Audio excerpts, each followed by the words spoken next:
It is Friday. Thanks for joining us again at Locked On College Football Kickoff Live and making Locked On College Football Kickoff Live your lunchtime listen every single week. That's Kenton Gibb. That's Kenton Gibb. That's Kenton Gibbs of Locked On Wolfpack. Drake Toll of Locked On Big 12 here.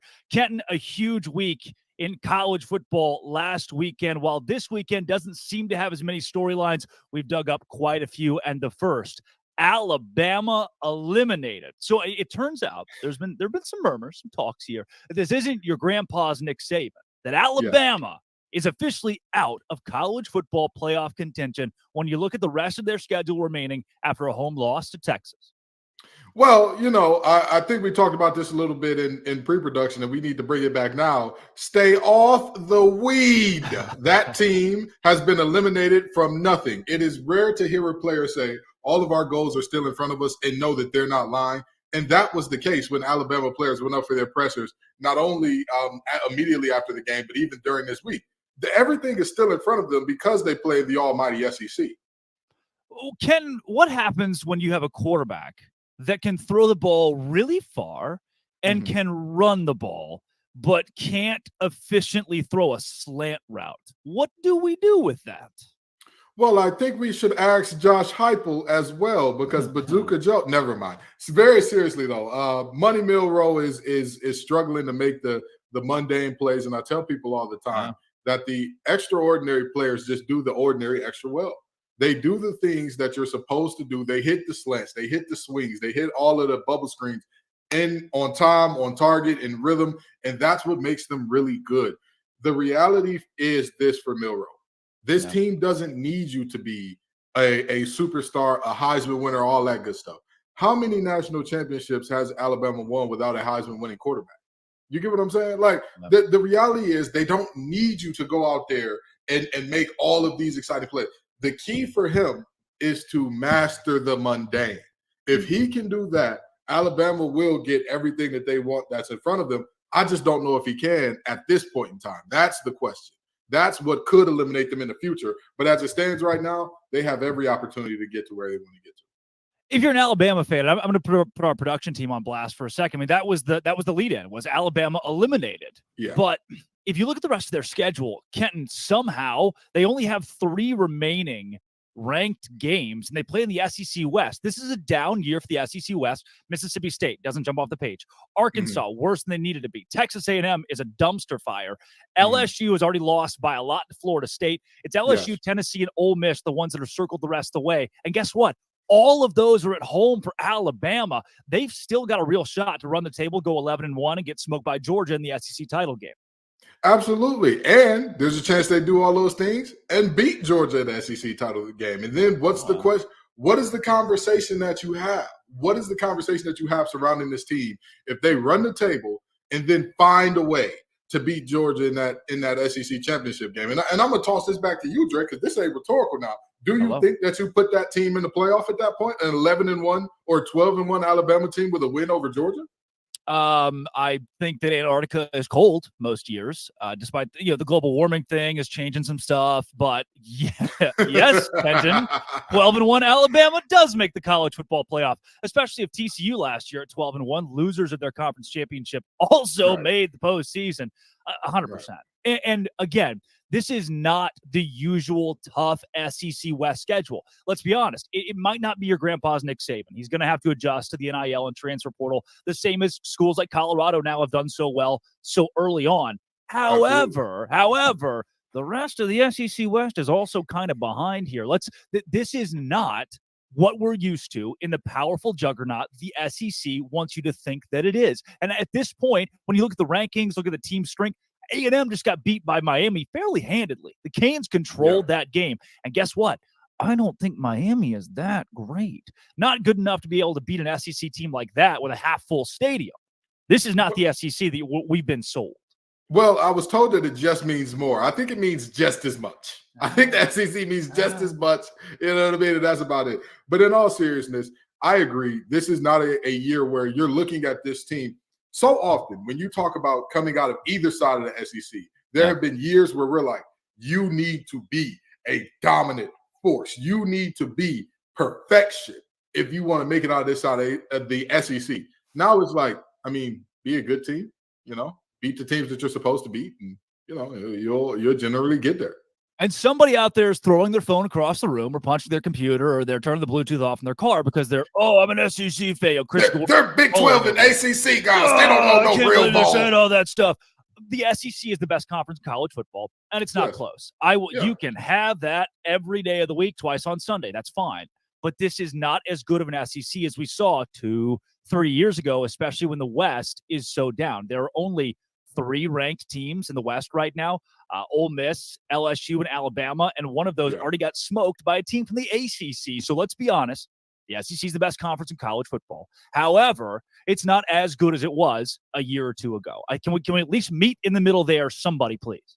Well, 2 of those teams actually have already been smoked by ACC teams. You know what I mean? Like LSU got no mosh. They got tapped out. They say, hey, at least Alabama went down fighting. LSU and Brian Kelly say, hey, listen, we're not interested in being in this game anymore. Y'all got it. We're in Orlando. We're a long way from home. The light's too bright, pissing down my leg a little bit. That's just what happened there. You know what I mean? Thank God our pants are yellow to disguise it. Looks like sweat. That's what happened with LSU, okay?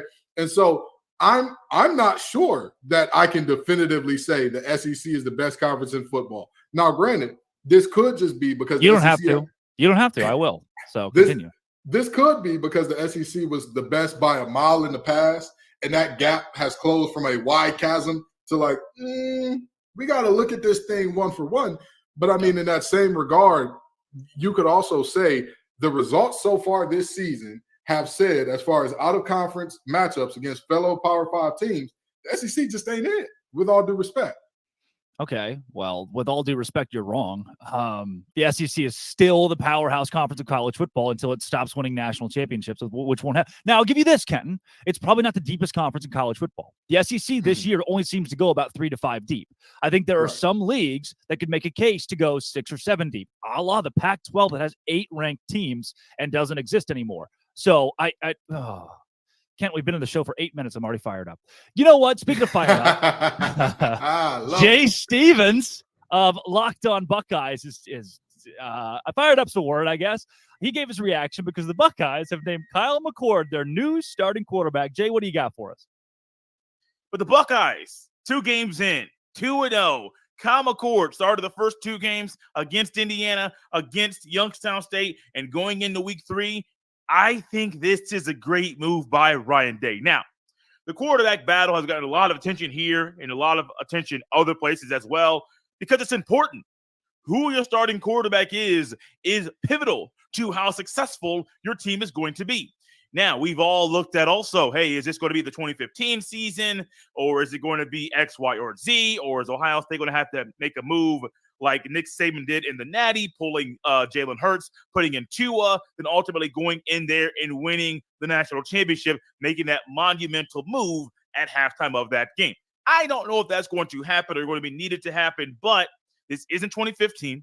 This is not the same situation as Alabama and Tua and Jalen Hurts. This is the Buckeye situation where you have 2 guys at Ohio State who are really good football players. One guy's a little bit more green than the other. The one guy who is not as green as the other, and McCord, has played quite a bit of ball. A little bit of ball over the past couple of years as he's been a Buckeye quarterback at his first start in 2021 against Akron. Stroud did not play.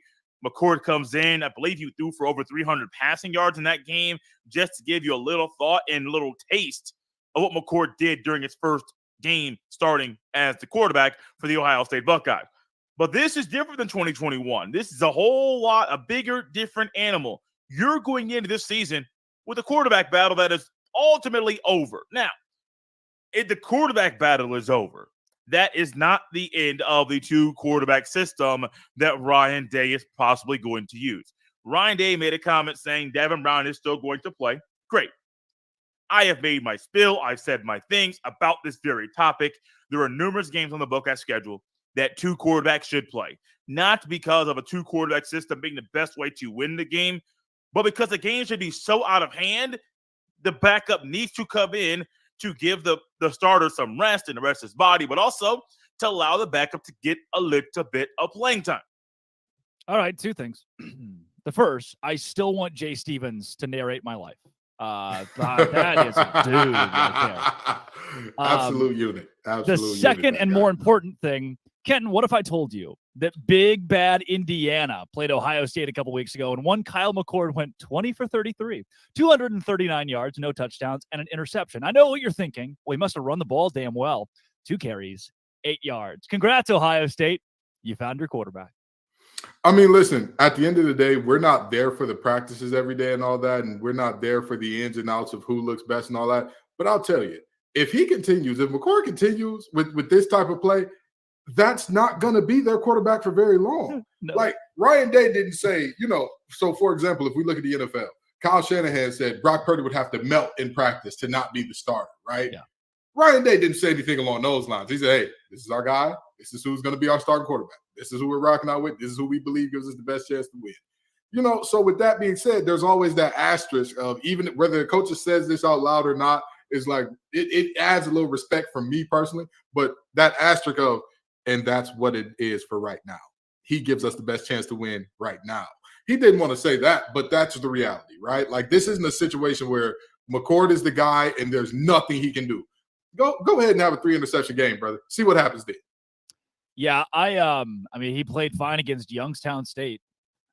I had a couple stats against Youngstown State as well. So you're looking at a quarterback in Kyle McCord that doesn't strike fear in college football. Like, it's almost a Beck or a Milroe right now that I look at and I think, still a lot to prove there before I can buy this young quarterback at a powerhouse school. Staying in the Big Ten to Michigan State. Holy cow, this whole Mel Tucker deal is nuts, Kenton. So basically, to unwrap this a bit, so there was a sexual assault survivor and advocate who came to Michigan State's campus on an invite from Mel Tucker, the same guy who signed a 10-year contract with the school. So she comes there, they strike up a relationship that is strictly platonic, and then there is a lewd phone conversation that he takes on with her, unwarranted, unwanted. So along with this, when all of this breaks out, and he is interviewed by her attorneys, her team, he lies about the whole thing, where he was, what he was doing, the nature of the phone call, and it has come out that objectively Mel Tucker lied about a lot of stuff. And usually what do you do when you're guilty? Kenton, you lie about the little things. The way that I see this, Michigan State was already thinking, oh no, we gave this guy a 10-year deal. Whoa, this could be bad. The buyout's huge. They were thinking, wouldn't be the worst if something happened for cause. Yeah. And he gave it to them. Michigan State didn't have to drub this up or dig around. Mel Tucker just said, oh, hey, do you need to fire me? Here, I'm going to do something really bad that, while married, by the way, if you want to add that little nugget in there too. Yes. And he gave them a reason to say, all right, let's part ways. So first thing first, to save Locked On's lawyers a lot of headache here, all of this is alleged, right? This is all the information that we have. This is alleged. Very nice. We are not saying that we know the facts of this case. Per USA Today, by the way. Let's go. Exactly. Per USA Today. Yeah. These are the facts that we're getting secondhand or thirdhand with. Mm-hmm. With that being said, a lot of people are harping on the 27 phone calls all at night and whether or not it was consensual or not. This man had a morality clause in his contract, as most 9-10-figure contracts do. Ladies, gentlemen, non-binary folks, adults, children, and different, anybody listening to this show, if you have a life-changing amount of money on the line, even if you have a day-changing amount of money on the line, do not do anything that can compromise that. That is absolutely unnecessary, because even if we say, hey, nothing illegal was done here, there were no laws violated, you still violated the morality clause. That's still an objective fact. That's still so, this is a black eye on, college football and on Michigan State as a whole with everything that they've been dealing with so far lately. And I'm going to make one last point and kick it back to you on this one. I've been hearing a lot of, and I hate talking things like this on a sports show because it's supposed to be sports, it's supposed to be fun. Mm-hmm. I hate hearing the talk of, has Mel Tucker ruined it for other black coaches? That's not how this works. Right? Like, we weren't saying that about Rick Pitino, Bobby Petrino. Urban we Meyer, weren't saying that about Urban. I was just about to say, we're not saying this about any other coaches. Mel made a terrible decision for Mel. Bingo. Mel made a terrible decision, and he deserves all the vitriol. He deserves all the think pieces. He deserves every bit of criticism, the firing, everything that's coming his way. He deserves all of it. But that does not mean that you can use the actions of one man to castigate and denigrate an entire group of coaches that have done well. What has James Franklin done besides lose to Ohio State, Michigan? What has Deion Sanders done so far besides wear hat and shades when he's talking to reporters, which is apparently a thing now? What has Jay Norvell done? You see what I'm saying? Like, there are multiple coaches at the highest level that their reputations are very clean. And so to use this one to paint that light, it's a very nasty narrative that I just don't approve of. It's a narrative that was unnecessary. Nobody was asking this question, and then people were like, "Oh, let's drum this one up." Exactly. Complete. And again, what happened in this scenario is something that to me is certainly fireable. And Michigan State, that's where this thing is leading with Mel Tucker. Now, if you're that program that has been in the last 10 years steeped in controversy across multiple different parts of your athletic department, not a good look for Michigan State. That seems to be in a spot right now where, if I'm a coach somewhere else, is that the culture I want to walk into? And I know it's really tough to hear as a Michigan State fan, but this is piled on across the athletic department. So let's bring this back. Let's bring this thing full circle, because everybody don't realize it's the circle of life and it moves us all. Do you know who the new interim head coach is of this team, or associate interim head coach is of this team? Is it D'Antoni? They bring D'Antoni back? D'Antonio, the guy who got kicked out in the first place for allowing some players to get away with some rather salacious things, again, allegedly, because he retired before the investigations concluded. But the coach who, left under some, again, very questionable circumstances is now back. That's how far this thing has gone, and it's a very sad situation that you look at an athletic department that is from top to bottom. You just randomly see all of these stories popping up and piling on one university, to the point where it's getting to the point I wouldn't be surprised if somebody that's like over the university at large steps in and says, all right, we have to run all of the searches for these coaches. We have to institute extra policies for these coaches, because it's just a terrible situation. It really and truly is. And again, you're talking about not a program that is a stranger to controversy. You're talking about years upon years upon years of being in and out of courtrooms for inaction against these types of things. So, of course, Mel Tucker's gone. D'Antonio's back. And D'Antonio's not the head coach now, but who knows where this thing could go. Yeah. Well, Kenton, let's go back to the fun stuff. Absolutely. Let's do the lighthearted, awesome things that we love about sports. We've got some playoff contenders, pretenders, contenders that we've talked about the last couple of weeks. This week, we're going to discuss Penn State, that always seems to be overlooked. We have their host, Zach Seiko, to join us here on this show. But first, Kenton, what do you got from LinkedIn? Absolutely. Well, some folks are already, we talked about athletic directors a little earlier. Some of these athletic directors need to get in on LinkedIn College as well, because I know you're looking for a new hire. But these days, every new potential hire can feel like a high-stakes wage for your small business. You want to be 100% certain that you have access to the best qualified candidates available. That's why you have to check out LinkedIn Jobs. LinkedIn Jobs will help you find the right people for your team faster. Trust me, I am a recruiter when I'm not doing this, and I have hired folks off of LinkedIn Jobs into some of the startups that I've worked for. So I can personally vouch for this product. I've used it myself, and it did not let me down. If you want to get in on this, all you have to do is create a free job post on LinkedIn Jobs, then add your job and the purple hiring hashtag frame to your LinkedIn banner to spread the word that you're hiring. Simple tools like screening questions make it easy to focus on candidates with the right skills and experience, so you can quickly prioritize who you'd like to interview. So, folks, that is LinkedIn Jobs to help you find the jobs, help you find the most qualified candidates you want to talk to faster. Post your job for free at linkedin.com/lockedoncollege. That's linkedin.com/lockedoncollege to post your job for free. Terms and conditions do apply. Kenton, after a couple of weeks of college football, it seems that the public has eliminated Alabama and Clemson from contention. So who is still in that picture for now? Let's bring in Locked On Nittany Lions, Zach Seiko.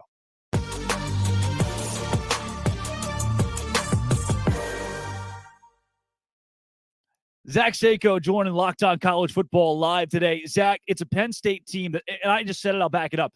They seem overlooked every year because the big hump is trying to get over the Big Ten, win a Big Ten championship, and that's what it usually takes to get into the college football playoff. What do you make of this Penn State team, A, being overlooked, and B, that being a bonus to try to make a playoff run? Yeah, people still view Penn State as this fringe top 10 team, okay? That they're going to go 10-2. They're going to fall to the likes of Ohio State. They're definitely going to lose to Michigan. They'll finish 10-2. They'll go to a bowl game, and who knows if they play an SEC team or a Pac-12, Pac-2, Big 12, whatever. If they play that one, then they're going to win, and then they're going to look good in the spotlight. This is one of the most well-rounded Penn State teams that I've personally seen. Okay, you have the 5-star quarterback. You have a first-round pick at quarterback. You have 2 future first-round picks at running back. You have a franchise left tackle, a future top 10 pick in Olu Fashanu. The defense has a bunch of future first-round picks, whether it's Kalen King, Chop Robinson, Abdul Carter.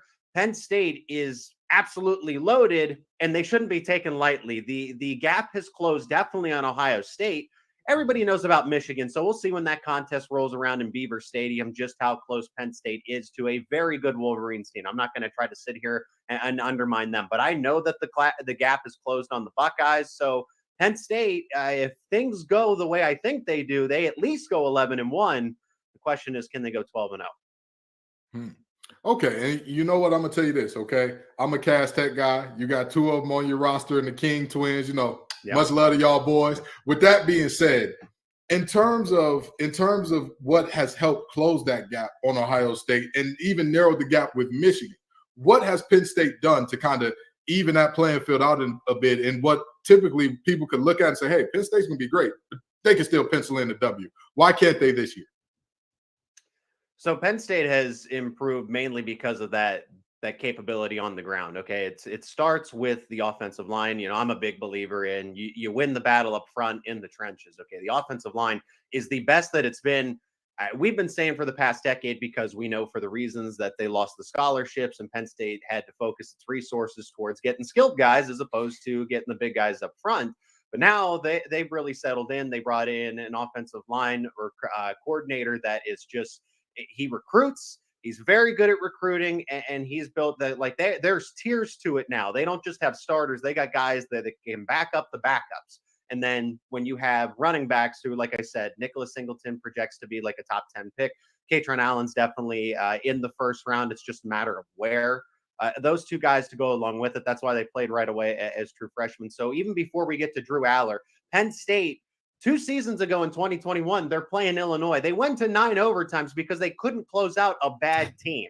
Okay. Penn State was throwing bubble screens on 1st and 10 to try to pick up some yardage. That was their ground game because they had a Noah Kane who just didn't recover right away from the ACL surgery. And then Kevon Lee just isn't a top running back. Okay. He's okay. He's decent, but he's not the likes of Singleton and Allen here. So that's why Penn State is able to dictate the pace of the game, win time of possession, and they can go quick. And the offense is finally dynamic. It's balanced. And you have to pick your poison between Drew Aller and then Singleton and Allen in the ground game.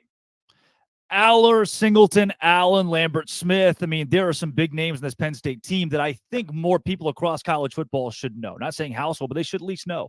Do you think any of these guys have a shot at an outside shot at the Heisman Trophy? Because I look at what they do and I think, all right, all these elite teams we're talking about seem to have 1 or 2 Heisman contenders. Who is Penn State's guy? You think, all right, this dude's got a real shot to go to New York if Penn State puts this together? Aller or Singleton. Say now the discussion for Penn State has been where the explosive runs been. Where are they coming from? When are they going to be here? The wide receivers have let them down in terms of downfield blocking because Nicholas Singleton is that big play player for out of the backfield. Katron Allen, I would say, is a Heisman hopeful, but because Singleton can break off the 80-yard touchdown at any point in time, he's got the speed to do it. I would say that he's the more talented of the 2. It's no disrespect to Katron Allen, but Singleton does have that big play ability, and right now he leads the team in rushing touchdowns. For Drew Aller, you got to look at the stat line for Drew Aller. He's been extremely efficient. No turnovers, no interceptions. Granted, it's West Virginia, it's Delaware. Illinois will be the first true test. Then you got a much better defense in terms of Iowa just right after that in the whiteout. So Drew Aller is really going to get a chance to back up the pedigree and say, okay, it's not just inflated because we're playing teams that are significantly lower than us. You know, I'm as good as advertised. My completion percentage is through the roof. I'm not turning the ball over. I look like a veteran quarterback. And then those passing, he threw for 325 and 3 touchdowns against West Virginia in week 1 because they had to. West Virginia sold out for the run, and Drew Aller showed out. So those are the 2 guys if you're going to look for Heisman contenders on this Penn State team. Absolutely. And in terms of who's a guy that nobody's thinking about, you know what I mean? Who's a guy that the nation may not know, the nation may not be thinking about in terms of right now in those, you know, first round draft pick conversations that you say, this guy could be an X factor. This guy, if you're watching the big game, you're watching that Michigan or Ohio State game, this guy could be the guy that make the play that wins us the game. Don't be afraid to say Kobe King. I wouldn't be mad at you. I wouldn't be mad, you know. So just because there are some guys that just don't get the due respect that are above him right now, because I like Kobe King a lot. Okay, I think he's someone that I've raved about the 3 linebackers that they have on the field all at the same time. So I'll pivot to his linebacker counterpart, and that is Curtis Jacobs. Curtis Jacobs was left off award watch list, and then NFL scouts have quietly said, "Hey, this guy is a top 5 linebacker in next year's NFL draft." So it's like, what are you doing at the college football level when you leave a guy off of award watch list and the NFL scouts are saying, no, this guy's pretty good. We could take him probably early on day 2, maybe on day 1, depending on how the combines go and everything else. But he's had double-digit tackles. Everyone likes to talk about Abdul Carter because he wears 11, flies all over the football field. But Curtis Jacobs has quietly been the linebacker that's really held the glue of the defense to add on top of what they already do with the blitzes and the explosiveness. The veteran coming back, could have went to the NFL draft last year. Now he's going to be a top 5 linebacker prospect for 2024. So that's an unsung hero. As far as offense, I'll go with the tight ends, Theo Johnson and Tyler Warren. They're co-starters. They've been running a lot of 12 personnel, having 2 tight ends on the field at the same time because you can't keep them off. The offense is able to be built with the fact that they can do so much more. So they've been quiet in the passing game because Penn State's needed them to just be a helping hand when it comes to blocking, and that's fine. But Theo Johnson has been talked about as a unicorn because he's 6'6", 260, and the way that he runs is very you just have to see it when you watch the game. Very fast when he does go out there for a pass. And then Tyler Warren, described by CBS Sports as the best secret in college football, so I'll take their word for it. Yeah, absolutely. Zach? Well, us media guys know nothing. Drake is 9 toes down about this to tell you we know nothing because he lost a toe saying that Clemson wasn't going to lose to Duke. But I got it back. But I got it back when Texas beat Alabama. Ken. Zach, before we get you out of here, the thesis, the 15-second thesis, if somebody's going to know about this Penn State team and why they should go to the college football playoff, it's always been losses in the big games and maybe one slip in a small game. What makes this Penn State season different? They're motivated. They're well coached. James Franklin, between Mike Yurcich, Manny Diaz, they finally had continuity, consistency. They were always rotating coordinators. That's the first part of it. The system is in place, and then they have the talent to back it up. You have not just 3 stars and lowly 4 stars. You now have 4 stars and those highly touted 5-star players. So Drew Aller, Nicholas Singleton, Katron Allen, Abdul Carter. We've named it up and down the roster. Kalen King, Chop Robinson out of the transfer portal. I mean, the talent is there to go along with the system of probably the best coordinator setup that Penn State has had over James Franklin's tenure. Mike Yurcich, Manny Diaz are both head coaches at coordinator spots. That's Zach Seiko, Locked On Nittany Lions. Zach, thanks for joining Locked On College Football Kickoff Live.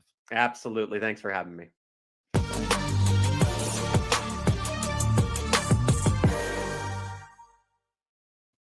All right, Kent, one of the biggest storylines that we've buried. We have buried the lead. Colorado, Deion Sanders. We're going to get that a couple of times in today's show, but let's jump in right now first. This team, I mean, we were buying them last week. I guess you're still buying them this week after they dominated Nebraska in a game that was personal. I was the first one to buy stock in Colorado, and it's a hodl, baby. It's a hodl. I'm holding this thing until the wheels fall off. Now, let me tell you this. I think. Let me tell you something. Talk to me. It was a vine. You're too old. Oh, okay. All right. Well, Drake, me and you are about the same age now. Don't do me like that. The bald head is fooling you. But here's the reality. I have a lot of faith in this Colorado team. The over that Vegas has on, I believe, is 6.5 at this point. I still think that they have the opportunity to get over that. I'm not necessarily buying them as a playoff team yet. because when your defense looks how they've looked at certain points in time this season, you're living on the edge a little bit. And they have to get better defensively before I can say, hey, I trust this team to be in the playoffs. And also, Travis Hunter and all that he's done, that young man is playing 110, 120 snaps a game. They need to start blowing teams out if they want him to be good and fresh for late in the season. Like, yes, we can say, hey, 110, he still looks good after week 1, going into week 2. What does that look like when you're going into USC? What does that look like when you're you're in the dog days of week 11 and you're saying to yourself, now, wait a minute, what's 110 or 120 times 11 here? You're looking at a very, very different situation when you've got a guy playing over 1,000 snaps where he's either targeted on defense or a guy that's having to go all out on offense. It's tough. It's tough for me to say that, but I do believe that this team is a good team. I do believe that this team can shake some folks up, scare some folks, and all that good stuff. And I'll tell you what, we saw with TCU last year. You don't necessarily need a great defense. You need timely stops. You need to create turnovers, which they have done so far this year. So could they be that type of team? Possibly that type of contender. But, I'm just sad because I know the buzzers are circling. They're waiting for Deion to lose to say, we told you. We told you. So what? That it was to Lincoln Riley and the team that's probably going to go to the playoffs or just short of playoffs. We told you all along that Colorado wasn't about it. Kenton, obviously, we'll get into this conversation later in the show, but I want to preface it. This whole Jay Norvell thing, I think Jay Norvell is a genius. Because this entire week, we've been talking about one name and one team, Deion Sanders and Colorado. Yeah. Kenton, I am the host of Locked On College Football Kickoff Live. And I had no idea who the Colorado State head coach was 3 days ago. Now I do, because Jay Norvell, marketing genius. No publicity is bad publicity. So now if you look up Deion Sanders' name, what name pops up with it? Jay Norvell. Jay Norvell. Colorado State. They've been ESPN and Fox have been in his office asking questions about Colorado all week long to him and his players. He took the attention, brought it to himself. And what did Deion Sanders say? Oh, now it's personal. Deion, it was personal last week and the week before that. And is it just going to be personal every week? Maybe they buy that within the program. But to me, on the outside of the program, it thinks, okay, at some point, this whole personal narrative has to die. Jay Norvell tried to trap Deion into sounding really weird about a really small team, right? If somebody super inferior to you says something, you usually brush them off. Not Deion. No, this made it personal. Kent, we'll get to that conversation later because I know you got a lot. I know you got I was about to say, hold on now. Hold on, but we go ahead. Go ahead. I know you got a lot to say about it. We got a lot of awesome. We got Conference Confidential coming up. We've also got to go around with Locked On Razorbacks host John Neighbors as well. But first, Conference Confidential, whatever we call that. But first, hey, what do you got for us, Kenton? All righty. Well, I got some FanDuel for you, folks. I know we're talking college football right now, but trust me, we've also got NFL action. Get ready for the NFL season with incredible offers from FanDuel, America's #1 sportsbook. Right now, new customers can bet $5 and get $200 in bonus bets guaranteed. Plus, all customers who bet $5 will get $100 off NFL Sunday ticket from YouTube and YouTube TV. You heard that right. You turn that $5, flip it into $300 worth of value potentially. Ain't that crazy? Now is the best time to join FanDuel. The app is easy to use. You can bet everything from spreads to player props and more. So visit FanDuel.com/lockedon and kick off the NFL season with an offer you don't want to miss. I'm not going to say it's an offer you can't refuse because, we're nice guys here. We don't want you to do nothing you don't want to do. It's just an offer you should get in on, okay? FanDuel, the official partner of the NFL. It's an offer you must take, or you have to cut your left pinky toe off with the rest of the knife. That's what we're supposed to say, Kenton, but all right, whatever. Conference Confidential. Not a ton of big rivalry games this week. I keep hearing from people, both sides, this is a boring week of college football. You weren't saying that 4 weeks ago when you really wanted football to return, were you? Exactly. No, you weren't.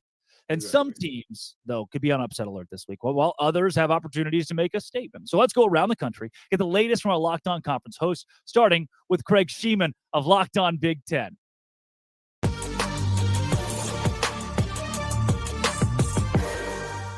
So this weekend, both Big Ten coaches in the state of Michigan are suspended. It's been a crazy time in Big Ten country. Of course, Mel Tucker will not be on the Michigan State sidelines because of accusations of sexual harassment. So on Saturday, assistant Harlan Barnett takes over with an assist from former head coach Mark D'Antonio, who's coming out of retirement for this game against the Washington Huskies.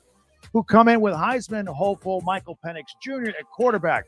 And he used to be the quarterback of the Indiana Hoosiers, so he could be comfortable coming into East Lansing. He's played in this stadium before.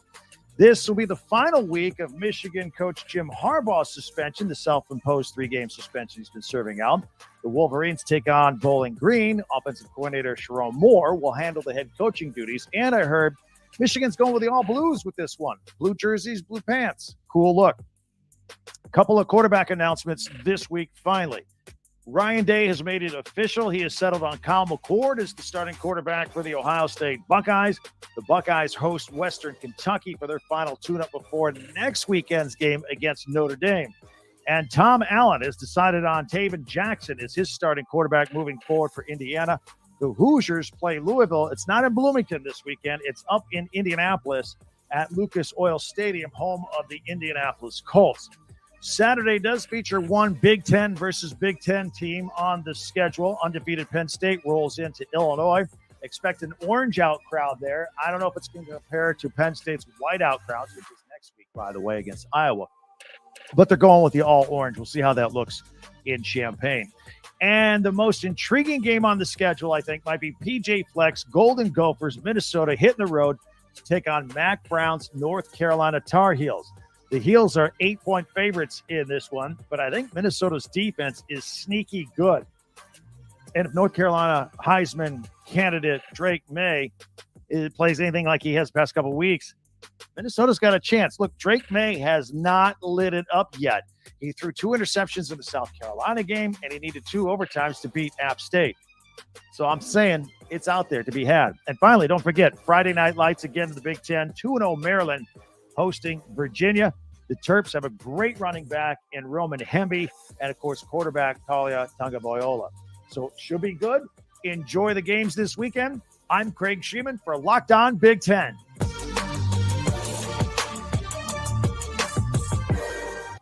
What's up, everybody? Candace Cooper here, Locked On ACC, and here are the games that you should check out from my conference. The Backyard Brawl, always a doozy. Phil Dracovic is new to this game, but Pitt Panthers are not. What will he bring as he's had a shaky start to the season? Can he turn things around for this offense? Defense has been holding strong per usual. And West Virginia game is always one where you just never know what you're going to get. So look forward to tuning into that one in West Virginia, that I might add. Let's also talk about the fact that we have another Big Ten opponent. North Carolina and Minnesota, for the first time ever, are going to be playing against each other in Chapel Hill. So that should be a fun doozy. Can North Carolina hold still, bounce back after a shaky App State game? It's going to be one where we see Drake May continually improve. He has had not the best Heisman campaign right now, but there is still so much ball left to go. Final one, I would say, as we're talking through these games, Georgia Tech and Ole Miss. Georgia Tech showing up.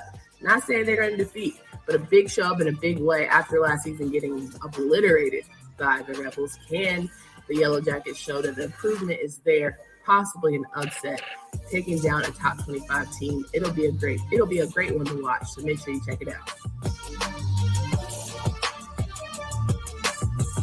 Well, this week's slate in the Pac-12 doesn't quite match up to Week 2's non-conference affairs, but still some games that bring a lot of intrigue to our beloved Conference of Champions. Spencer McLaughlin here for Locked On Pac-12. The only Power 5 matchup that anyone's paying attention to in the Pac-12 this week is Washington at Michigan State, which now has external factors at play. And you just wonder, is a team going to play inspired or defeated when an interim coach is inserted? Washington has been really impressive through 2 weeks so far. They stumbled in the first quarter against Boise State, a little in the second. Then they found their footing and they won that game comfortably. Tulsa never had a chance playing in Seattle, but Washington has a chance to go and make a statement on the road at Michigan State. They're a big favorite, and they have become a greater favorite since it was announced that Mel Tucker would not be coaching the game in East Lansing on Saturday.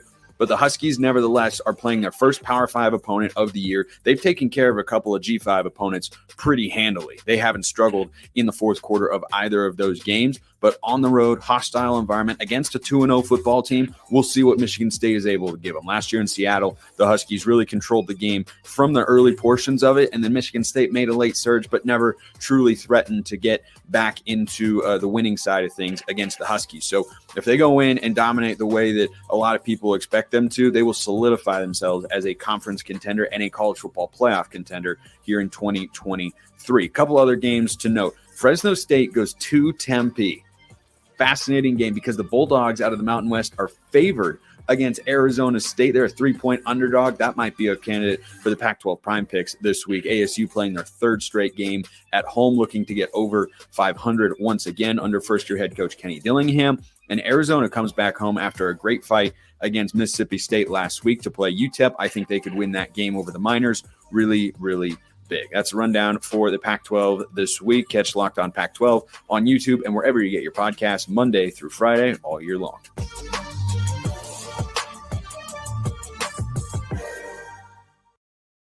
That was a look around college football here on College Football Kickoff Live with our Conference Confidential. Don't forget, big conferences, the biggest conference, the Big 12, is coming up later on in the show.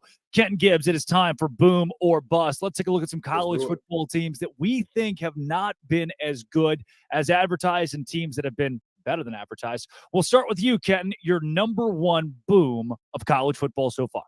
Absolutely. I mean, there were a lot of choices here. There were a lot of teams I thought have looked very, very good so far this season. FSU, and I'm not saying this because I'm a co-host of Locked On ACC. Keon Coleman has been dominant. We thought, hey, he's going to be a good 1-2 punch with Johnny Wilson. He said, no, I'm 1 and 2. Everybody else get behind me. He's jumping over guys. I've never seen a receiver in a Power 5 game signal, throw me the fade ball as much as I did with him against LSU. And guess what happened more often than not when he got that fade ball? He was coming down with it. Number 4 is having a parade inside the end zone. Yeah, Skip Bayless would say. So, it was a very, very exciting time for Florida State in week 1. Week 2, of course, everybody expected them to whoop Southern Miss. Now they're going forward with more games of teams that aren't quite on pace with them, but that's not because they have a terrible schedule. It's because they're legitimately that good right now. They're looking amazing. Kent, we got a little extra time, so we'll go 2 booms and 2 busts apiece. I'll give you my boom, Washington. Michael Penix, why are we not talking about the Huskies and what they've done so far this season? Now, look, let's be honest.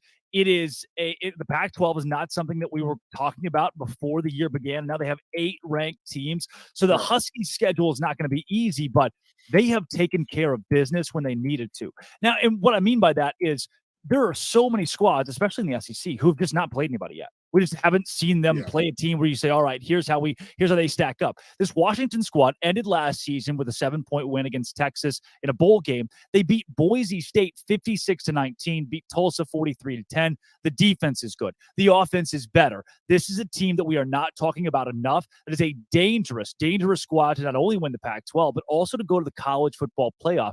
And I think similar to Penn State, we're skipping over that. The difference in Washington and Penn State, Washington doesn't have to play Ohio State or Michigan to get the CFP.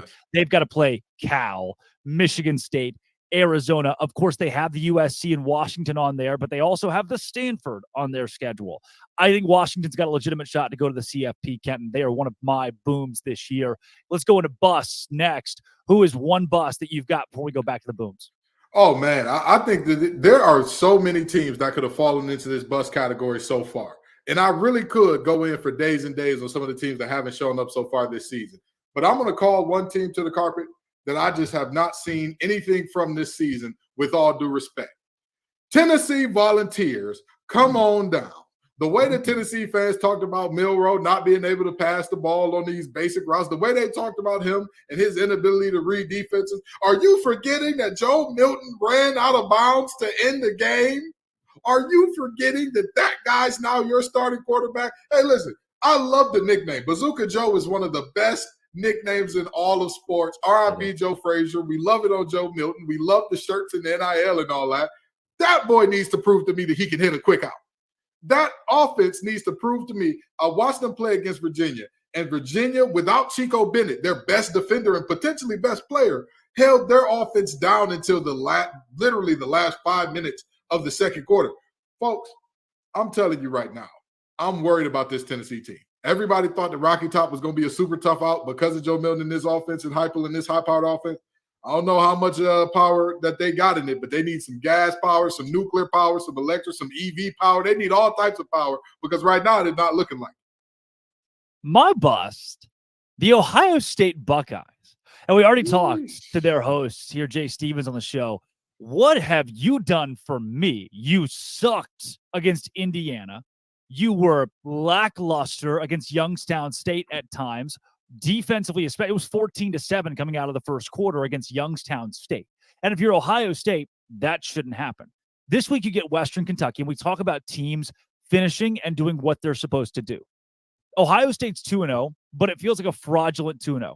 Their quarterback feels handicapped so far. What can you do for me? He struggled so much against Indiana. He is one-dimensional. He can't run the football. McCord, I don't think, is an elite quarterback that can lead Ohio State to a Big Ten championship. You already disappointed last year by getting killed by Michigan in the regular season. We invited you to the college football playoff, and you had Georgia not just on the ropes. You had the game won late, let it slip through your fingers. And I still, there are a lot of Ohio State fans that agree with me, I don't buy this whole Ryan Day thing. I'm still not all the way sold on Ryan Day until this guy with the most talent in the country, with so much money, with a massive recruiting pool and big brand, until this guy can start winning a championship, until he can win a championship. That's one of those universities, Kenton, and there's only about 5 or 6 of them, that your standard here is to win a national championship. And if you can't do that, a la Mark Richt at Georgia. Georgia wanted a championship. Georgia fans are going, why'd you fire perennial 10-2 Mark Richt? To win a championship. Ryan Day is getting dangerously into that territory. They are one of my busts. Kenton, give me another boom. Well, I mean, in terms of booms, we got to go to a team that is in the similar vein of that whole Mark Richt and winning the national championship and are they back conversation perennially. The Texas Longhorns, I got to give them their guts. I got to give them their props. I got to give them their respect. They showed up and beat Alabama. Let's just be honest. This was not a game in which Alabama beat themselves. No, Texas showed up. Quinn Ewers is finally looking like the guy that everybody thought he was. I mean, that boy was out there dropping dimes like he was trying to get kicked out of a strip club. He did everything that you need to do out of a starting quarterback in a big game. He did everything that you need to do in terms of not just protecting the ball, because there's 3 different types of quarterback. There's the quarterback you win in spite of. He's playing terribly, but your defense and your running game is good enough to get it done. There's the quarterback you win with. I hand off the ball. I hit things on time. Every now and then I make a good play for you. Don't ask for too much. And then there's the quarterback you win because of. And let me tell you something. Quinn has been the guy that because of you, they feel real safe down there in Austin. I love it. Keep it up. I'm not going to say that Texas is back. However, Texas looked phenomenal. They're one of my boom teams so far this year. Kenton, my boom, and I think it's a level 18 boom. This is a level, maybe even level 20, which is getting kind of crazy. This is from our production team to you to myself, the Colorado Buffaloes. I mean, this is a team that you very well thought could be 0-2. Many had them at 1, 2, 3 wins. How do you put a Band-Aid on a bullet hole at this point? They were 1-11 last season. They've already doubled that win total. They're 2-0 with wins against TCU and Nebraska. And what I want to hone in on here for a bit is this whole Jay Norvell, Deion Sanders conversation. Because while I think Colorado is a big boom, I've got Jay Norvell as a boom this week. He put himself and his program on the map while all the talk has been about Colorado. What do you make of this? I strongly disagree with you. Whoa. He's going to be a footnote. Jay in the strongly category. Watch it. Listen. That's a level 18 disagree right there. I was just about to say, I agree to the level 18 boom. I agree to that. But I think that this is a huge bust for Jay Norvell because, number one, you're not going to be out on that field. Somebody's going to get hit in the kidneys for what you said, brother. That's the reality of what we're looking at here. But even beyond that, I very strongly feel like there are certain things that you can talk about that you can, they're fair game, right? If you say, hey, Shedeur hasn't seen a defense like ours. He's never had to throw in as tight of windows that we're going to make him go against. Hey, Travis Hunter hasn't seen receivers and DBs like ours. We're going to be all over him like a ferret on the first day of hunting season. I love it. I'm all for it. When you talk about how a man was raised, that really is. If you talk, listen, I love my mother. I know she's watching this right now. Mom, I love you. If somebody said Ken don't know how to host because that's just I was raised that you never use any type of vernacular English when you're speaking on television. You speak proper standard English. Now you talk about how my mother raised me. Okay, now it is personal. Now I want to beat your show because it's that personal to me because now you done disrespected my mother. That is insane. Of all the things that you have to disrespect about them, of all the things you can say, hey, they can be the glitz and glam team. We'll be the team that works hard. We'll be the team that puts our nose to the grindstone. We'll be the team with the calloused and nasty hands. They can have those manicure polished ones. We'll be the ones that have our hands like this so that we can relax at the end of this thing when we're singing our fight song. We're playing Katie Dids at the doorstep in the end zone. But you don't talk about a man's mama. You don't talk about the way a man was raised. That's just insane. And now you earned your team getting 50 because you made it what? Personal. He made it personal. Look, he was already going to lose by a lot. Yeah. He was already going to lose by a lot. That's right. And Deion, what was going to happen was Deion was going to dig up 3 weeks ago. Jay Norvell probably said, I think the biggest game on our schedule is Nevada because that's the game that matters to them probably. Yeah. And Deion was going to pull that and be like, they don't respect us. They don't give us any love. Like Colorado State's overlooking us. He would take it out of context, bring it to his team and try to make it personal. He was already going to do that with something small. Jay Norvell said, no, don't dig. I'll just give it to you. We're already going to get it just beat out of us. We're going to get killed. But let's get killed and make headlines for a couple of days. Again, no publicity is bad publicity. Everyone knows the name Jay Norvell now. And the spotlight has been turned for a moment from Deion to Jay Norvell. How does Deion respond? Of course, saying it's personal, which is the same thing he said last week and the week before that. This is like a reoccurring thing for Deion. And Jay Norvell just said, look, if it's personal for you, it can be personal for me. I take my glasses off. I take my hat off when I sit down. That's how my mama raised me. I mean, he did not, which like Matt Rule, right? Matt Rule cowered down and, he didn't double down on his words on game week. Jay Norvell said, I'm going to make it very apparent what I think about Colorado. I'm not going to dance around it. You think he's the big bad bully? Look, I can come to the table too with my own disrespect. And to me, that shows some cojones from a guy who already knew he's going to get his rocked. Oh, absolutely. Listen, I'm never going to say that he didn't pull a bold move. That if you're asking if it was bold, that's a level 100 lock. That was extremely bold. Okay, that was Batman the Brave in the bold. For those of you who remember that show. But with that being said, was it smart? Was it advantageous for his team? Absolutely not. Absolutely not. Again, this was already going to be a situation where I'm sure the dogs were going to be called off, and Travis Hunter was going to be in a hot tub by the middle of the third quarter and whatnot. But to me, again, there are certain things that are inbounds in play. You can go for it. You could, that's college game day stuff, sign stuff. Like that's not real football stuff. That's not real. Let's talk the on the field going ons and happenings stuff to me. And I'm very much so one of those guys. It's like keep it on the field. Any problem I have, and if I have a problem with you off the field, let it be between me and you as men.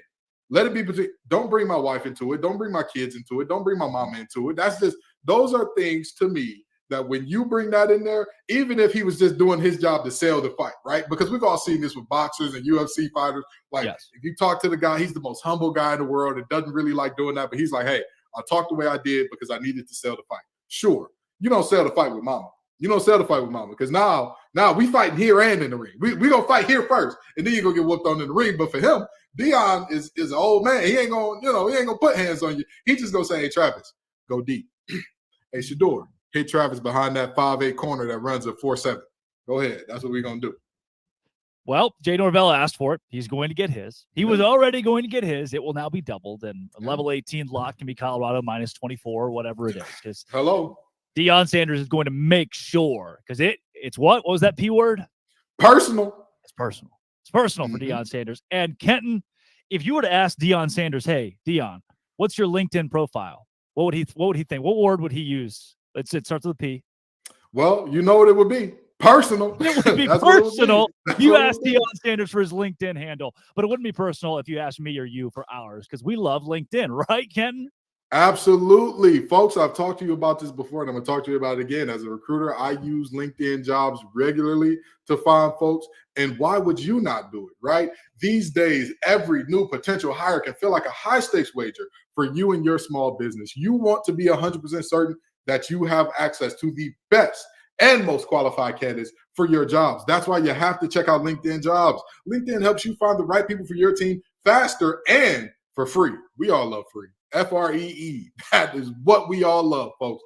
All you have to do is create a free job post on LinkedIn Jobs, then add your job and the purple hiring hashtag for hiring frame to your LinkedIn profile to spread the word that you're hiring. Simple tools like screening questions make it easy to focus on the candidates with just the right skills that you want to talk to faster. You can prioritize them right away so that you can cut through some riffraff and some unwanted applications. It's why small businesses rate LinkedIn Jobs #1 in delivering quality hires versus leading competitors. So folks, go to LinkedIn Jobs because it helps you find the qualified candidates you want to talk to faster. Post your job for free at linkedin.com/lockedoncollege. That's linkedin.com/lockedoncollege to post your job for free.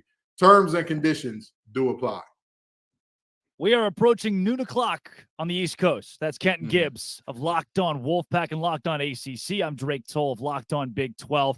Thank you for making Locked On College Football Live your lunchtime listen every single Friday. We are live from 11 a.m. to 1 p.m. Eastern Time, talking all things college football, the biggest storylines from last week and the biggest games coming up this week, and the best bets. Because right now it's time for Sell Me Why, where we bring you the wildest lines, the best lines, the lines that you need to know this week, and why X team will cover. The number 14 LSU Tigers travel to Starkville, Mississippi to take on the 2-0 Mississippi State Bulldogs.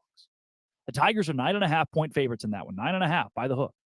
Here's Caroline Fenton of Locked On LSU to sell you why the Tigers are going to cover 9.5. I'm Caroline Fenton, a host of Locked On LSU, and this is why I think my Tigers will cover the 9.5 on the road at Mississippi State this weekend.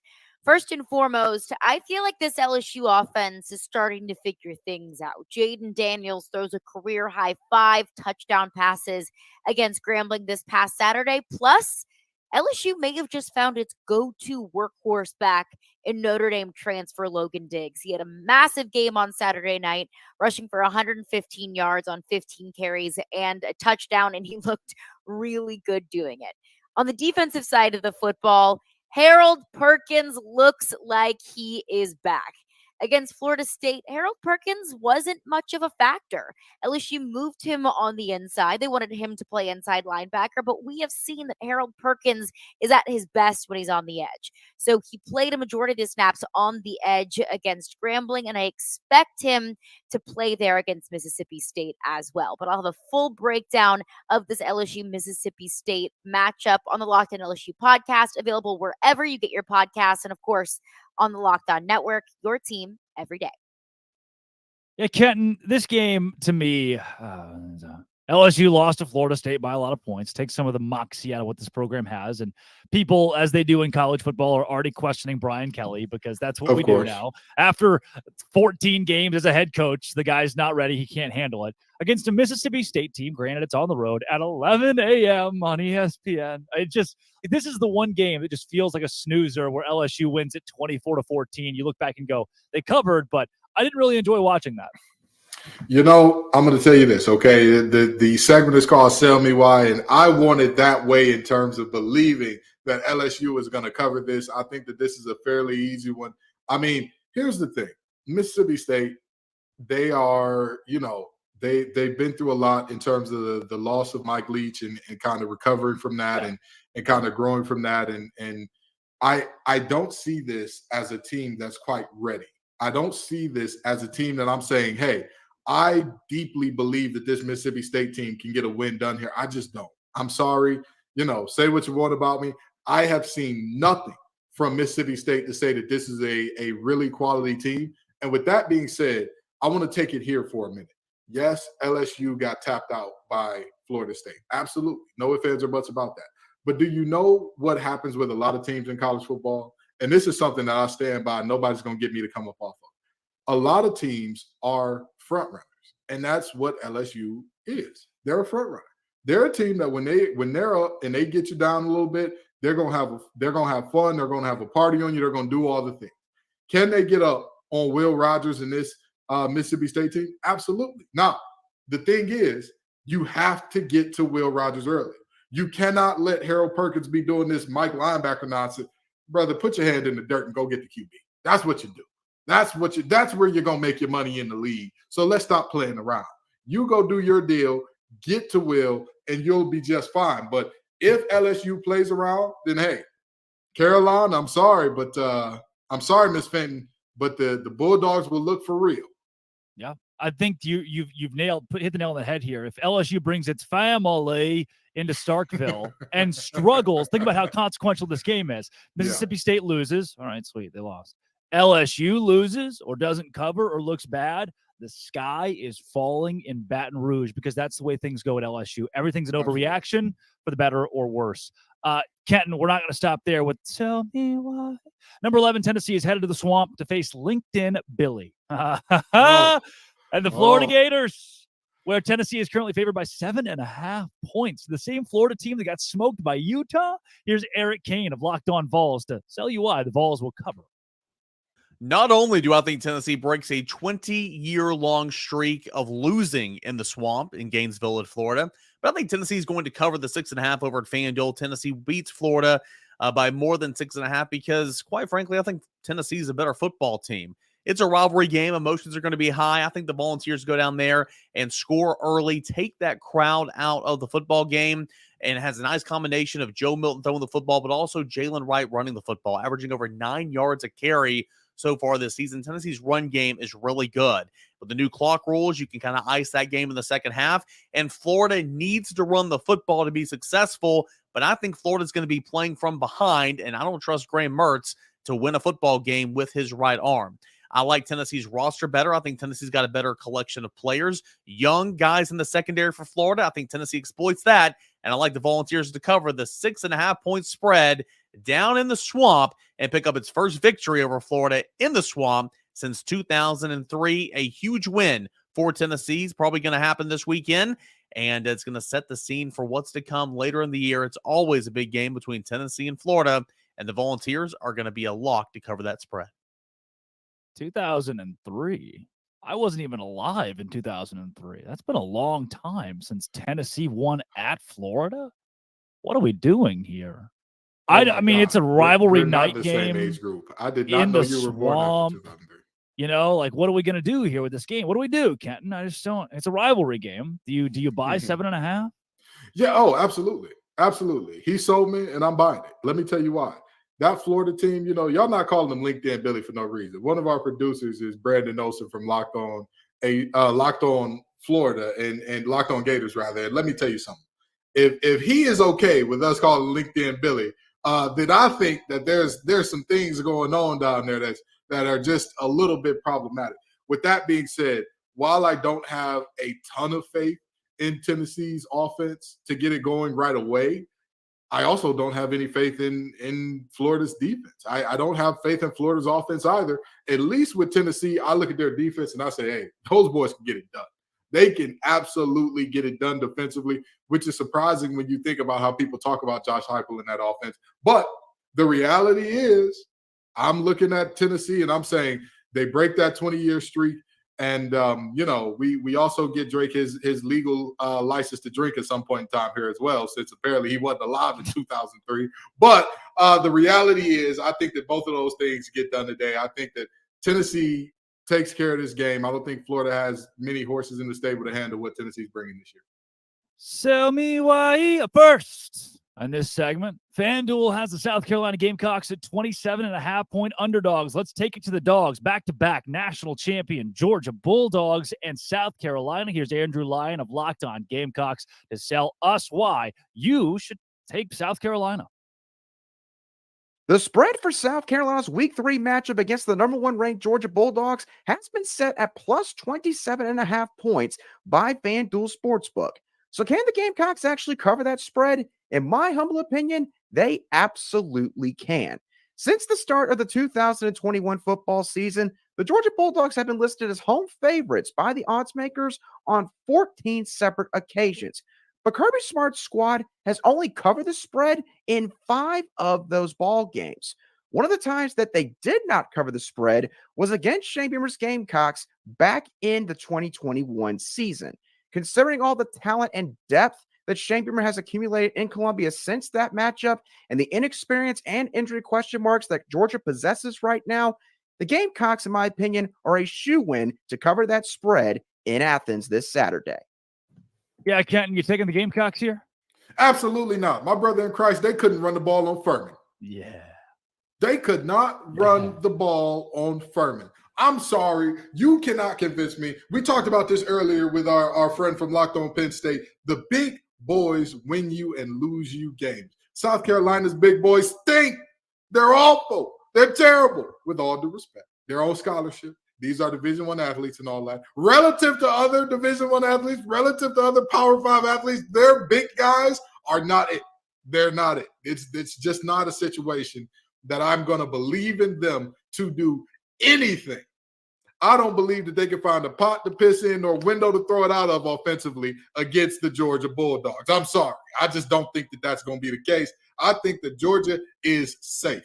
They are comfortable. They're going to be, as Beyonce would put it, cozy in their skin in this game. Wow. You're telling me that South Carolina couldn't run on that Peloton behind you. Is that what I'm hearing right now? Absolutely. Absolutely. I'm telling you right now, this Peloton will probably have about 3 or 4 TFLs against that South Carolina team. The camera's inverted. I don't know why I put up my wrong hand there, but you get the point. That offensive line, I mean, that to say that they're Swiss cheese is not. That's not it. That is an understatement. Ken, my John Neighbors tracker is beeping. How about we talk sell me why with Arkansas minus 8.5? Let's do it.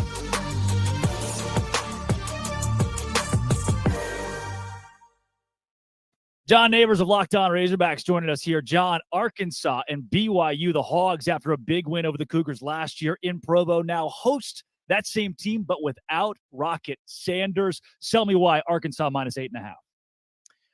Well, I believe because his name is KJ Jefferson. And as long as you have KJ Jefferson, I mean, anything's possible with that guy because he can run it, he can throw it, he can truck you, he can do so many different things. And it's really going to be about his game and really the season. This team is going to go as KJ Jefferson goes. When he has KJ Jefferson type games, they're going to win.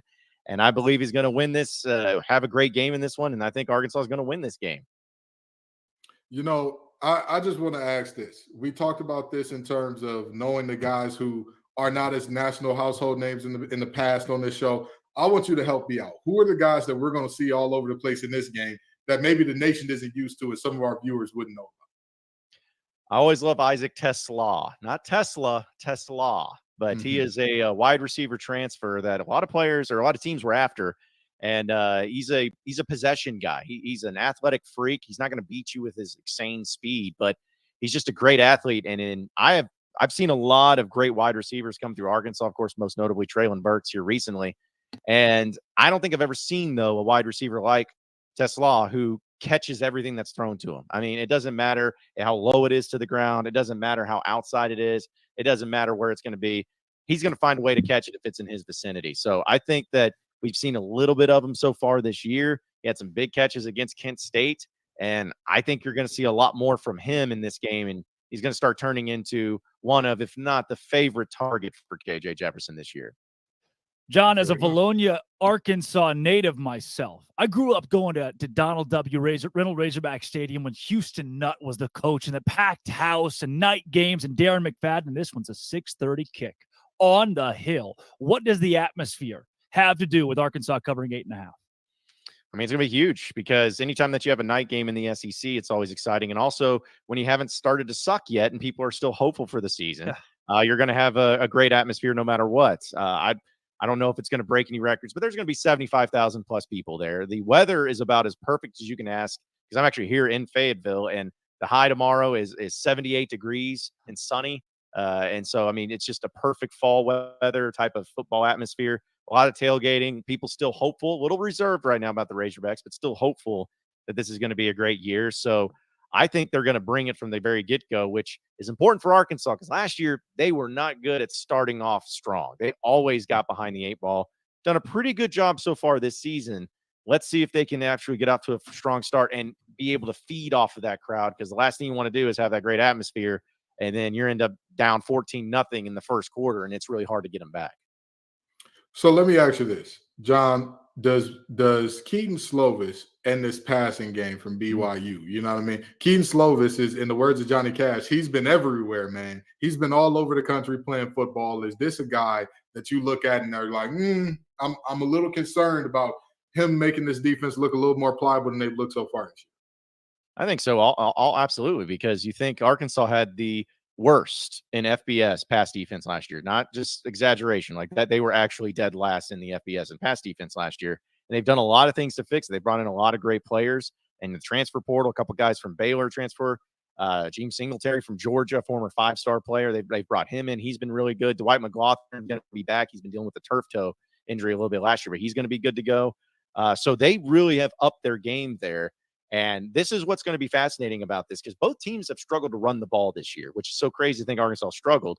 And they're not going to have Rocket Sanders, as was mentioned. Yeah. But I believe the defensive secondary has improved so much than what we saw last year, to where they're going to make them earn it. And the defensive line is going to put some pressure on it. And dare I say that the Arkansas defense this year looks so far and away better than what it was last year. It may actually be a strength in this game.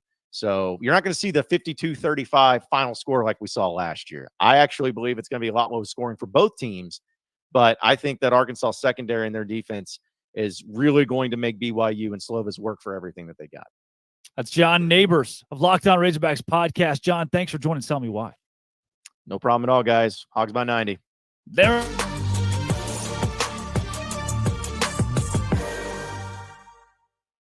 That was Sell Me Why, Kenton Gibbs. I feel sold on a couple of these. South Carolina, you feel very sold on. Arkansas, -8.5. Seems like a snoozer to me, like a 24-17. That's kind of what John sold me on here. It's like a 24. So I don't know, 90 feels a little much. But I'm sold on a few of these at least, and I will be certainly using those at FanDuel.com. Speaking of FanDuel.com, Kenton.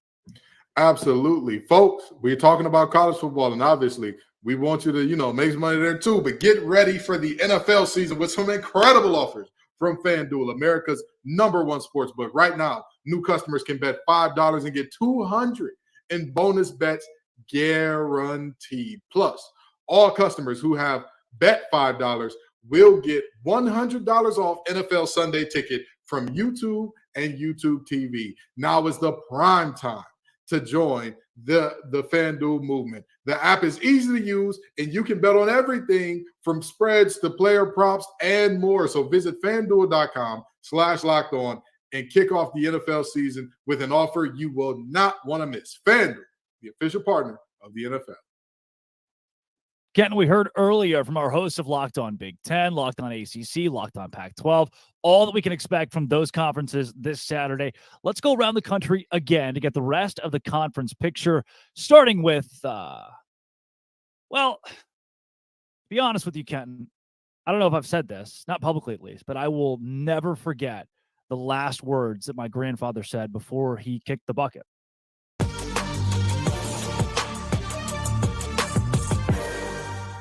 Hey, how far do you think I can kick this bucket? Oh, get it. I am so excited for the Big 12 this week because the rest of college football seems pretty darn boring, but not us. Not the Big 12, home of the Colorado Buffalo and the Texas Longhorns, who beat Alabama, #1, Kansas State, and Missouri. What do I expect to happen in Columbia at 11 a.m. on the SEC Network? Boy, this is one of those that you don't really watch because it's on the SEC Network. You're kind of in your car, you're driving somewhere, but you look at the score updates, and then you think at halftime, ooh, 21-3 Kansas State. That's not good for the SEC. It is not going to be good for the SEC. Final score, somewhere in that 35-17 range. Kansas State is going to win this game by as many points as they want to. They are 5-point favorites, and they absolutely beat Missouri this week. Some other interesting matchups. Did you know Iowa State's a 3-point favorite against Ohio, over under 42.5? I love the under here. 3-point favorites against Ohio. Iowa State on the road. I hope they win that one. The really big, one of the really big spreads that I am shocked by, South Alabama is playing at Oklahoma State. Oklahoma State just 7-point favorites. Why are there so many weird lines this week? Oklahoma State will not beat South Alabama by 7. They'll win by 3. Some good, sneaky good matchups here. Cincinnati, Miami, Ohio. Cincinnati only a 14-point favorite after winning at Pitt last week. This is at Nippert Stadium. What a name for a stadium. Cincinnati, minus 14. I don't know why I'm giving you bets here, by the way, of these matchups that I'm breaking down. I love Emory Jones, the quarterback for Cincinnati. Is great. Some of the bigger games as well. Arkansas hosts BYU. This was a shootout last year that BYU ultimately lost. I think BYU probably loses again this week as well, but we're not going to be able to tell much about the Cougars. Are they good?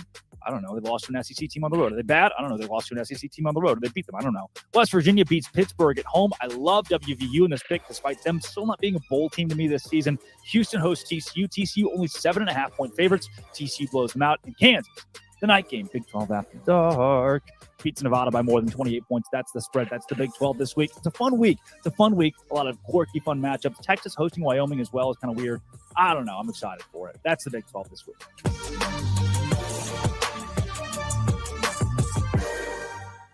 3 big conference games in the SEC this weekend. We start with number 14, LSU at 2-0 Mississippi State. Surprised. LSU opened at a 9.5-point favorite according to FanDuel. I thought it'd be closer to 5 or 6. LSU leads the SEC at 540 yards of offense per game, but State running back Woody Marks, he leads the SEC in rushing through 2 weeks. LSU has won 20 of 23 matchups. I like LSU to win, but State to cover. Also, it's 1-1 South Carolina at number 1 Georgia. Gamecocks around a 4-touchdown underdog. Spencer Rattler completing 83% of his passes this year. He's been solid. Yes, he was sacked 9 times in the opener against UNC, but Georgia, only 1 sack through 2 games played so far, and that was Tennessee Martin and Ball State. If the Gamecocks can keep Rattler upright, I think they cover that massive point spread, but I think the talent of Georgia wins down the stretch. Georgia on a 19-game win streak, that expands to 20. Lastly, the SEC game of the week, it's number 11 Tennessee at 1-1 Florida. The Gators, only a 6-point home underdog. Danger spot for Tennessee. Joe Milton has not set the world on fire through his first 2 weeks since taking over for Hendon Hooker last year. The Vols have dropped 9 in a row at Ben Hill Griffin. 20 years since the Vols have won in the Swamp. Both teams expected to get their starting centers back. That should help Tennessee's tempo and Florida's run blocking. I think this one is close. If you're looking for a bet, why not take Florida on the money line? Straight up upset. Why not? Would be a massive win for Billy Napier and crew.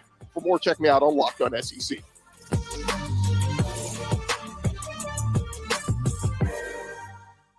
Dave Schultz with your Week 3 Sun Belt preview. More Power 5 matchups for the Sun Belt. You have some sneaky ball games. The Power 5 teams may be on upset alert.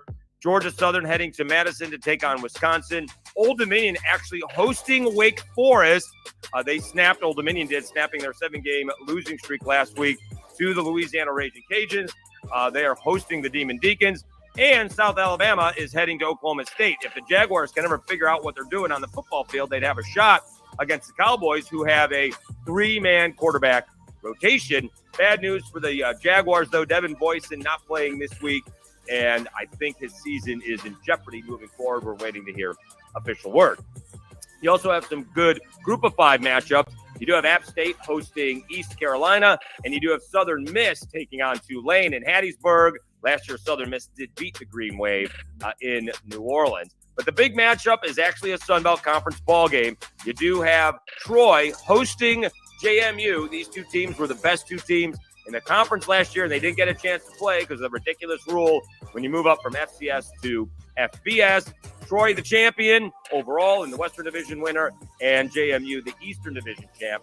So this could be a preview of this year's Sun Belt Championship ball game. The problem is Troy is allowing 36 points a ball game, and JMU is averaging 37 points a ball game. So Troy is going to have to figure out something to do defensively to slow down those Dukes, who are coming off of a win against Virginia. That is your Sun Belt preview for Week 3. Enjoy the football, everybody.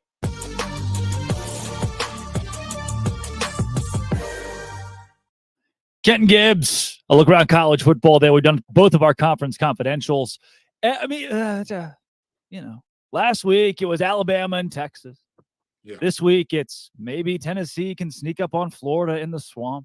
Is anything really getting your attention here? Because it does seem like I don't want to say a down week, but it's certainly not as entertaining of a week as it was last week. I'm going to tell you this. Whenever we hear the words down week about college football, sit down and watch college football. Yeah. Let me tell you, you're going to see a bunch of exciting games this week that are much closer than they're supposed to be. You're going to look up all of a sudden, wait a minute. What happened? I thought this Oklahoma State-South Alabama game was supposed to be boring, dry, nobody doing anything special. Next thing you know, you're watching a very quality football game with two teams competing till the end here.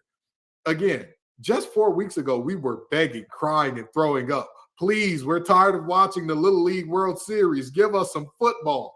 With all due respect to the little fellas playing in the Little League World Series, it's a hell of a show, man. It is. It's great. It ain't football, okay? It ain't football. We know that that's king in America. Then there's tons of good games this week, even out of conference. We can still evaluate what conferences are against each other based upon this week. You look at a team like North Carolina going up to Minnesota, and you say, well, hey, that could be a game where you're looking at and saying, all right, how good is the Big Ten? How good is the ACC? This is a game that kind of helps sort that type of deal out.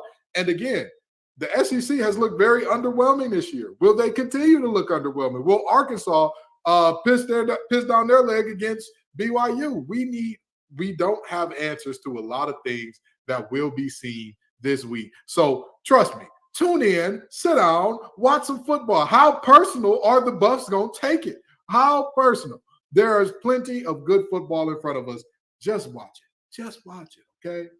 Yeah, I am. I look around the assorted conferences, and it's tough to name which one has the best slate. There are a few of them getting into conference play, like the Big 12 has TCU at Houston. A lot of folks will be glued to that one at TDECU, or I don't even know how to pronounce it. Whatever stadium that is in Houston. Going over to the SEC, you're Alabama. How do you bounce back on the road against South Florida at Raymond James Stadium? Tennessee and Florida doesn't have the luster that it usually does because Florida's going to fire their coach. Kentucky plays Akron in a night game, so they get to host a night game in Lexington. When you look at the ACC, though, that's a conference I don't know if we've talked about enough here. I know we heard it in Conference Confidential the first time around, and you already mentioned North Carolina. Is there anything that you're glued to, even tonight, Virginia and Maryland? I think it's an interesting matchup because of how well Virginia played down the stretch against James Madison. Anything you circle in the ACC that you really like? Yeah, I would say that Virginia-Maryland game is definitely going to be interesting because Virginia is fighting for their life to get a win this year. Like at any point in time. At any point in time against anybody, because James Madison was supposed to be a win, but then everybody looked at it and Vegas said, no, wait a minute. Virginia runs the ball better than they throw it around the yard. And James Madison is one of the best run defenses in the country. They've got to find a win somewhere. If Tony Elliott ain't to go 0-12, they've got to find one. They've got to do some digging and searching and hoping and wishing to get themselves one here. So I think that game could for sure be good. But I think that I go back to that Minnesota and UNC game as a game that you're going to learn a lot.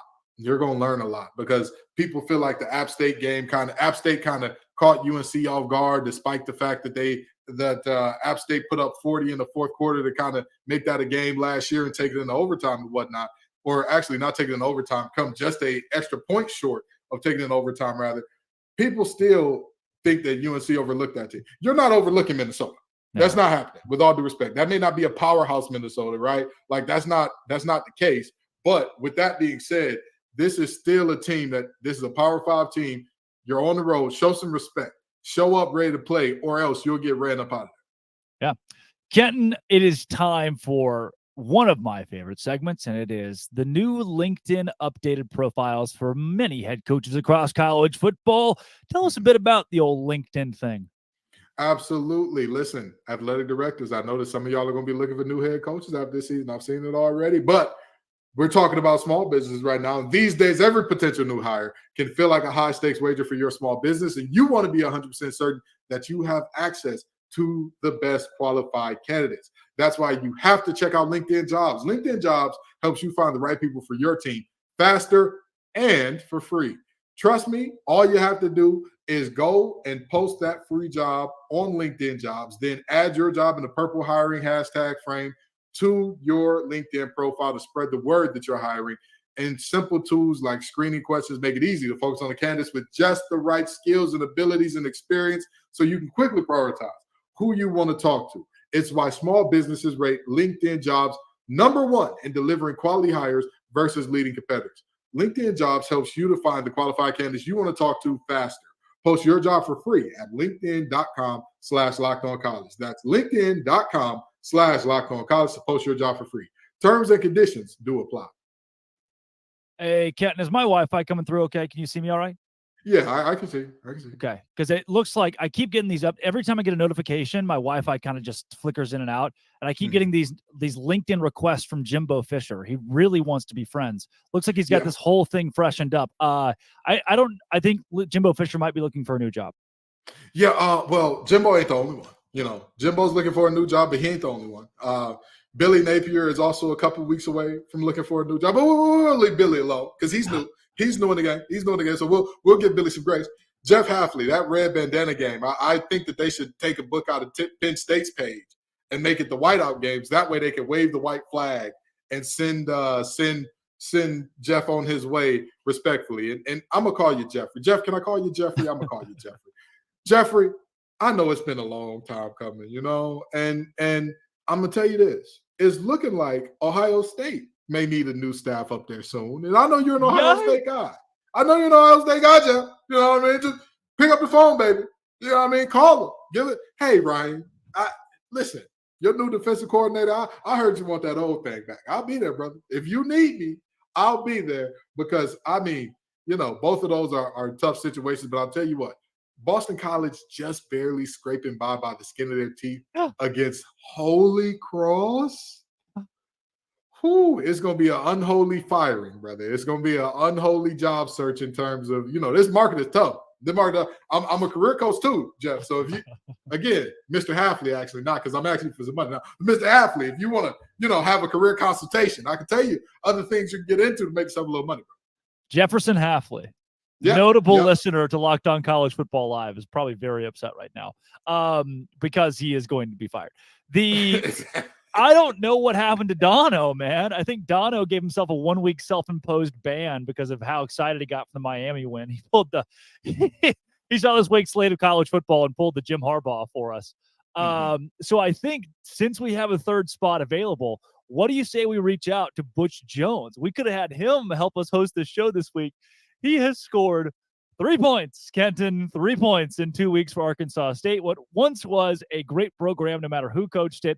I wonder if Butch Jones has a job waiting for him here at Locked On.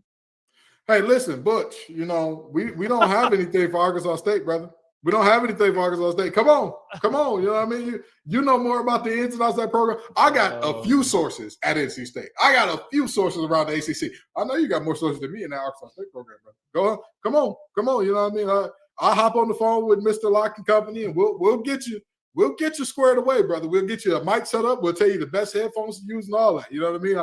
I know you're a little older, so we'll set you up with a good producer, and we'll help you out there. But I don't think he's going to be a head coach too much longer. You know, I knew back in his Tennessee days when he tried to make one of the best running backs in the nation a tight end that wasn't going to work out very long. And so, with all due respect, you know, Arkansas State's athletic director, LinkedIn Jobs. If you need to post a job for free.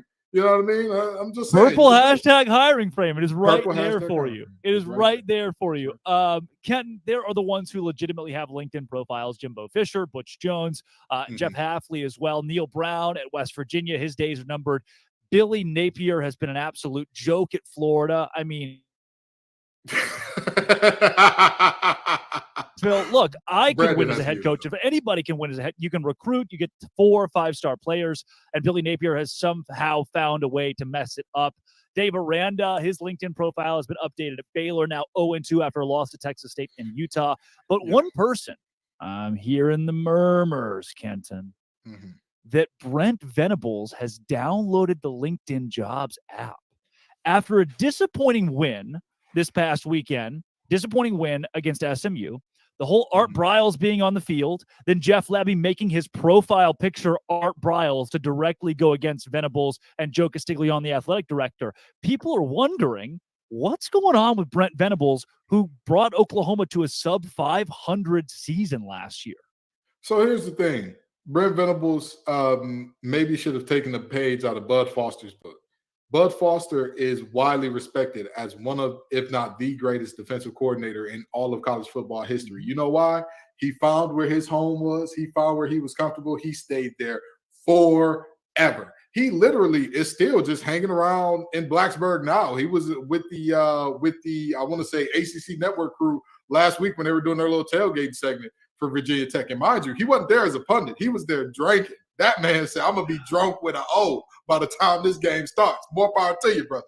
But with that being said, Brett, head coaching ain't for everybody. Everybody ain't able. You know what I mean? You gave it the old college try. You gave it the attempt. You don't got to update your LinkedIn, Brett. You know why? Because in the words of Seventh Heaven, where can you go when the world don't treat you right? The answer is home. And that's the one place that you'll find Dabo Swinney. You need to go on back. They need you over there. They need you over there, brother. You going back to Clemson. Go on back, okay? Because you don't have to, all these other coaches, they got to find somewhere to be. Brent, go ahead. Go home. Stop playing. You done messed around long enough now. You know, and Dabo Swinney, you ought to be standing outside of his house in Oklahoma playing Baby Come Back outside the boombox. I mean, going full Cusack on him, okay? So, you know, that's just my opinion there. Now, that one, you are too young to understand. Yes, I am. You're correct. What I love is one writer wrote, if they don't have a mess on the field at Oklahoma, they will create a mess off the field with Art Briles being in Norman. Venables era at OU is right now, he's 2-0. Following last season's sub 500 season, they've got Tulsa, which should be a win on the road. But you never know with Venables so far. He's been hit or miss, certainly. And this is an Oklahoma team. They are truly in a prove-it year, because when you go sub 500 at NC State or Baylor in your first year, they're like, oh, yeah, sure. There's a progression. Yeah. There are levels to this. Oklahoma, no, sir. They don't play that game at OU. So Brent Venables, I don't know if your days are truly numbered here, but he's at least downloaded that LinkedIn app, and we're going to keep a pulse on that the rest of the season, because somebody has got to lead them into the SEC. And I'm hearing murmurs from Oklahoma fans that they're not exactly confident that he's going to be that guy that can get them there in the future. Now, Kenton, there are some huge storylines in college football that we could get. I mean, there's so many that we haven't gotten to yet. So what do you say we blitz all the way through them? It's that time where we hear from our lead dog, the MVP, the czar of Locked On and Locked On Auburn host, Zach Blackerby, for the Blackerby Blitz.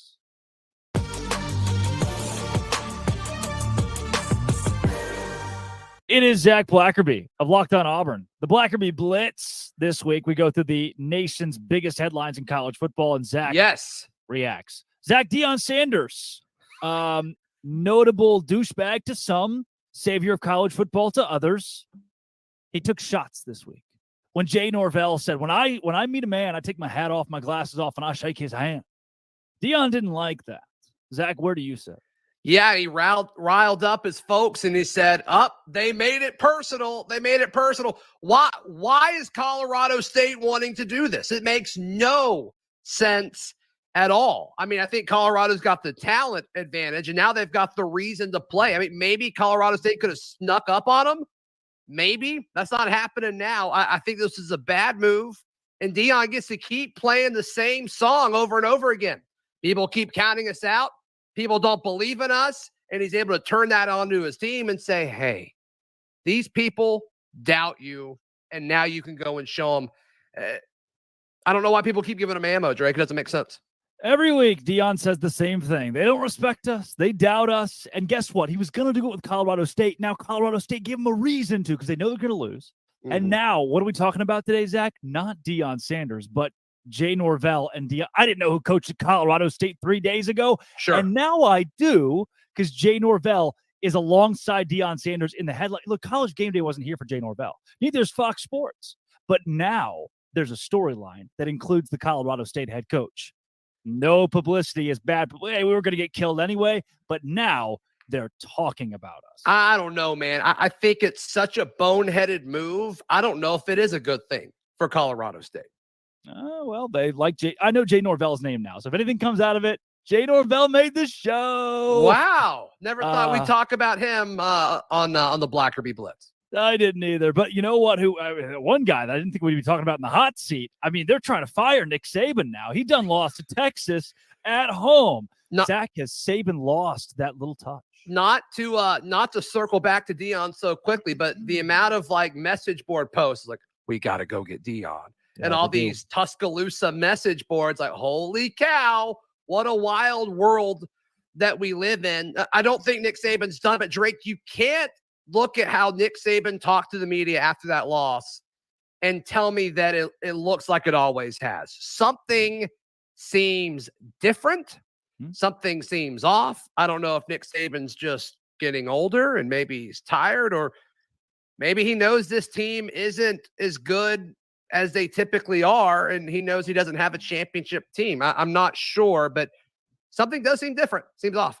Which is a damn shame for the Auburn fans of the world. And you too, Zach. I'm sorry. Well, Drake, I just got to tell you, the Iron Bowl is in Auburn this year. And weird things happen when that game is played in Jordan-Hare Stadium. Yes. Speaking of weird things, how about relations via a telephone for one Power 5 head coach who just signed a 10-year contract? Mel Tucker and Michigan State likely completely parting ways after he had inappropriate, unwarranted relations with a sexual assault survivor and advocate via his cellular device. What do we do with this? You fire him, which is what Michigan State is going to do. And look, obviously the folks impacted, like, hopefully everybody's okay and recovers and all of that. But Michigan State trying to fire him for cause, and Drake, I mean, you and I aren't attorneys, right? You may kind of look like one, but I think this is interesting because Michigan State looks like they're going to be able to fire him for cause. And in this world of college football that has contracts that are just having this massive buyout structures. I cover Auburn. I know better than anyone. I'm curious to see if they pull this off because it may kind of set some precedent for coach firings in the future. Yeah, what's interesting is Michigan State was probably looking for a way out of that 10-year Mel Tucker. Look, if it's a 3 to 5 year deal, maybe you leave him around for a bit. They're looking for a way out. Mel Tucker said, hey, look no further. I'm going to do a really bad thing. And he lied about it. So probably did it. Not a good Now, yep. Zach, speaking of legal issues and lawyers, the Pac-12 is being sued. Washington State and Oregon State want complete voting rights in that conference. And I think it's a valiant pull. Yeah, the two-team conference, they should have 50-50 splits, right? I think that's how my math works. Yeah. I still just don't fully understand what they're doing. And to me, it seems like with these two teams that are left, Drake, it kind of just seems like they're mad. And they're like, well, you can't shut down unless you let us sue you. It's just a weird thing because I don't really know how this conference survives. And there's been talk about maybe they merge with the Mountain West or something like that. Who knows?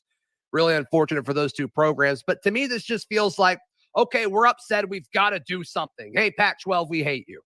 Yeah. Well, they're gonna file a lawsuit, likely win the lawsuit, and at least have voting rights over where the rest of the assets of the conference go, which could end in a pretty big payday for those two schools. Maybe. Weird consolation prize to go to the Mountain West. Zach, Quinn Ewers will win the Heisman now. Is Texas really back following a win against Alabama? I think Texas is back. I think Texas is the real deal. And look, you know this better than me. Outside of Texas and maybe Kansas State, the Big 12 isn't good.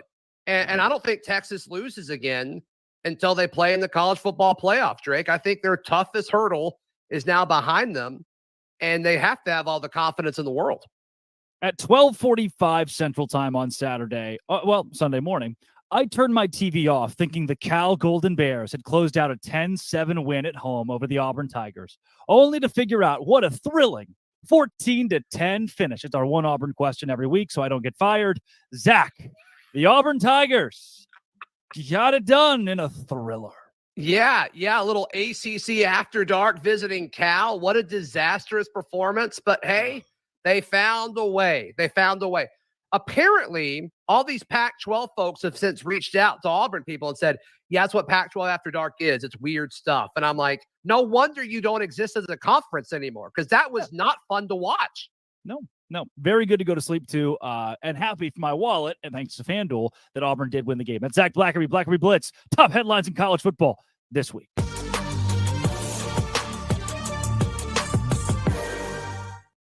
That was Zach Blackerby, the Blackerby Blitz. That's Kenton Gibbs of Locked On Wolfpack and Locked On ACC. Drake Toll of Locked On Big 12.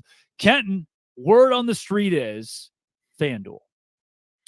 Absolutely. Folks, let's talk about FanDuel. Again, I know that it's a huge Saturday in terms of some of these matchups, and you want to get yourself some money that way by going to FanDuel. But let's also talk about some of the games tomorrow. Get ready for the NFL season with incredible offers from FanDuel, America's #1 sports book. Right now, new customers can bet $5 and get $200 in bonus bets guaranteed. Plus, all customers who bet $5 will get $100 off NFL Sunday Ticket from YouTube and YouTube TV. Wherever you are, you can watch your team now. Well, you know what I mean? For a very discounted rate. If you just spend $5 on FanDuel. Now is the best time to join the FanDuel app. The app is easy to use, and you can bet on everything from spreads to player props and more. So make sure that you're visiting FanDuel.com/lockedon and kick off the NFL season with an offer that you absolutely have to get in on. FanDuel, official partner of the NFL. Ken, before we go into the lock of the week this week from our friends at Locked On Bets, I do want to go back to something that we haven't mentioned a lot, and it's that word back, Texas. We've talked a lot about Alabama and the fall of the Crimson Tide. We haven't put a lot of conversation on Xavier Worthy and AD and Quinn Ewers and that whole Texas offense that was churning in Tuscaloosa. Do you think the Longhorns are BACK? Zach Blackerby hurt my feelings in the Blackerby Blitz. No, Texas is not back. If you put the proper reverence onto what Texas has been historically, again, this is the fact that I will continue to go back to until somebody gives me a reason it should not matter. From the year 2000 through 2009, over basically the course of an entire decade, even if we added in 2000 to 2010, 2 seasons where they didn't win 10 games, they had as many national championship appearances, darn near, as they had seasons with single-digit wins. Until you sustain the success, you're not back. You're not a one-off team. LSU, with all due respect, national champions, they got plenty of them. That's a one-off team to where they can win. They can go in and say, hey, we had a season where we won a national championship, and then we had a couple of down years, but in that time, we were still kind of good, 9-10 wins. We're good, and therefore they're back. Sure, Texas cannot claim that. Texas cannot claim back until we see sustained success, Mac Brown era success type of ball game. Until we get that, until we get a transition from a Vince Young Heisman winner to a Colt McCoy, we don't have that. Texas is back. Now, I know everybody believes in Arch Manning. Everybody believes in everyone with the Manning last name. That's why people are talking about Eli as if he's a Hall of Famer. But the fact of the matter is simple. Until they've proven this on a sustained level, no, the Horns are not back. Are they a wonderful team? Could they take it all this year? Absolutely. Are they back? No. Yeah. I do want to point to the rotating door of head coaches they've had. The lackluster record that Steve Sarkisian still has at Texas, winning a Sugar Bowl and following it up with mediocrity, and mediocrity might be a nice word for a Texas team that has such high expectations. This is a program where the culture itself has been one so toxic that from program to program across the board here, especially the big ones, the moneymakers, there seems to be some sort of disconnect, especially when it matters the most late in the year. We're always, Texas basketball, Texas women's basketball, or here they come in baseball or softball. And at the very end, when the moment's the biggest, the culture at Texas right now is to choke. Someone out there is punching their car right now. They're punching the dash. Yeah. But the culture at Texas, when the lights are the brightest in the biggest games, in the postseason, in the ones that get you there, Texas loses. You can have all you want in the regular season. You can have all you want in the first few weeks, and I'll give it to you. This is better than usual. Usually Texas starts the season with a big loss in their non-conference. You remember BYU and Notre Dame. Yep. They struggled LSU in those non-conference games. You finally got that non-con win.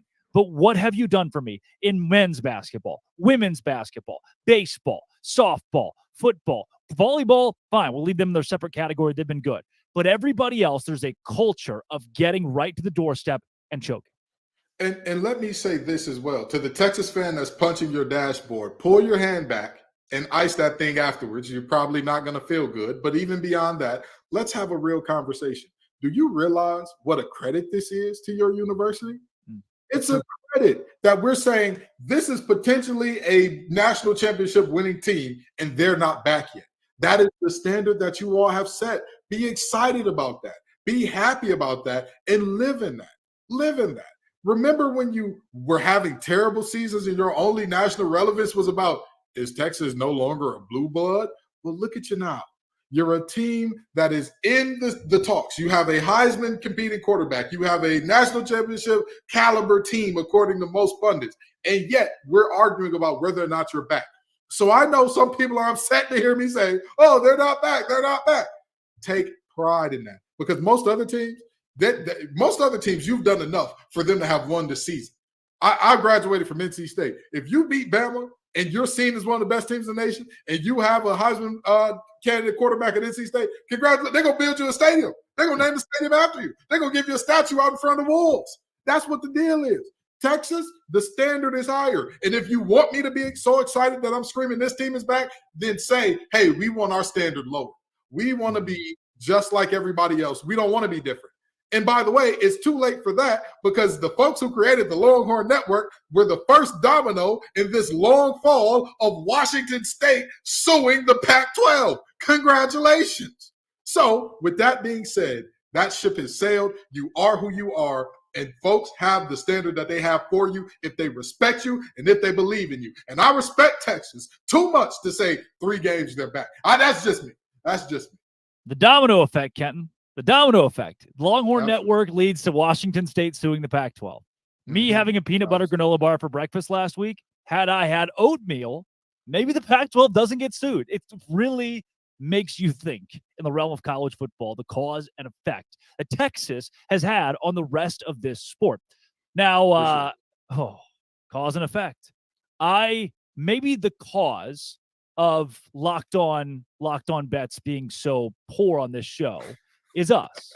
The effect being 0-2 in their first 2 bets. They are literally called locked on bets, literally to place bets that win us money. 0-2. This is the Locked On College Football Live curse. Can we make it 0-3? Let's see if we can do that with a huge FanDuel point spread, Georgia and South Carolina. We heard from Locked On Gamecocks earlier. God, please don't pick South Carolina. How they can cover the spread.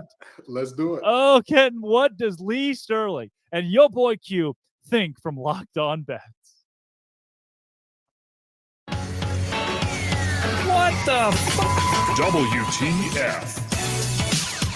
All right, here we go. Let's get things started. WTF, that stands for the wrong team favorite. We're talking about number 1 ranked Georgia Bulldogs going up against South Carolina. Georgia comes in at 2-0, South Carolina 1-1.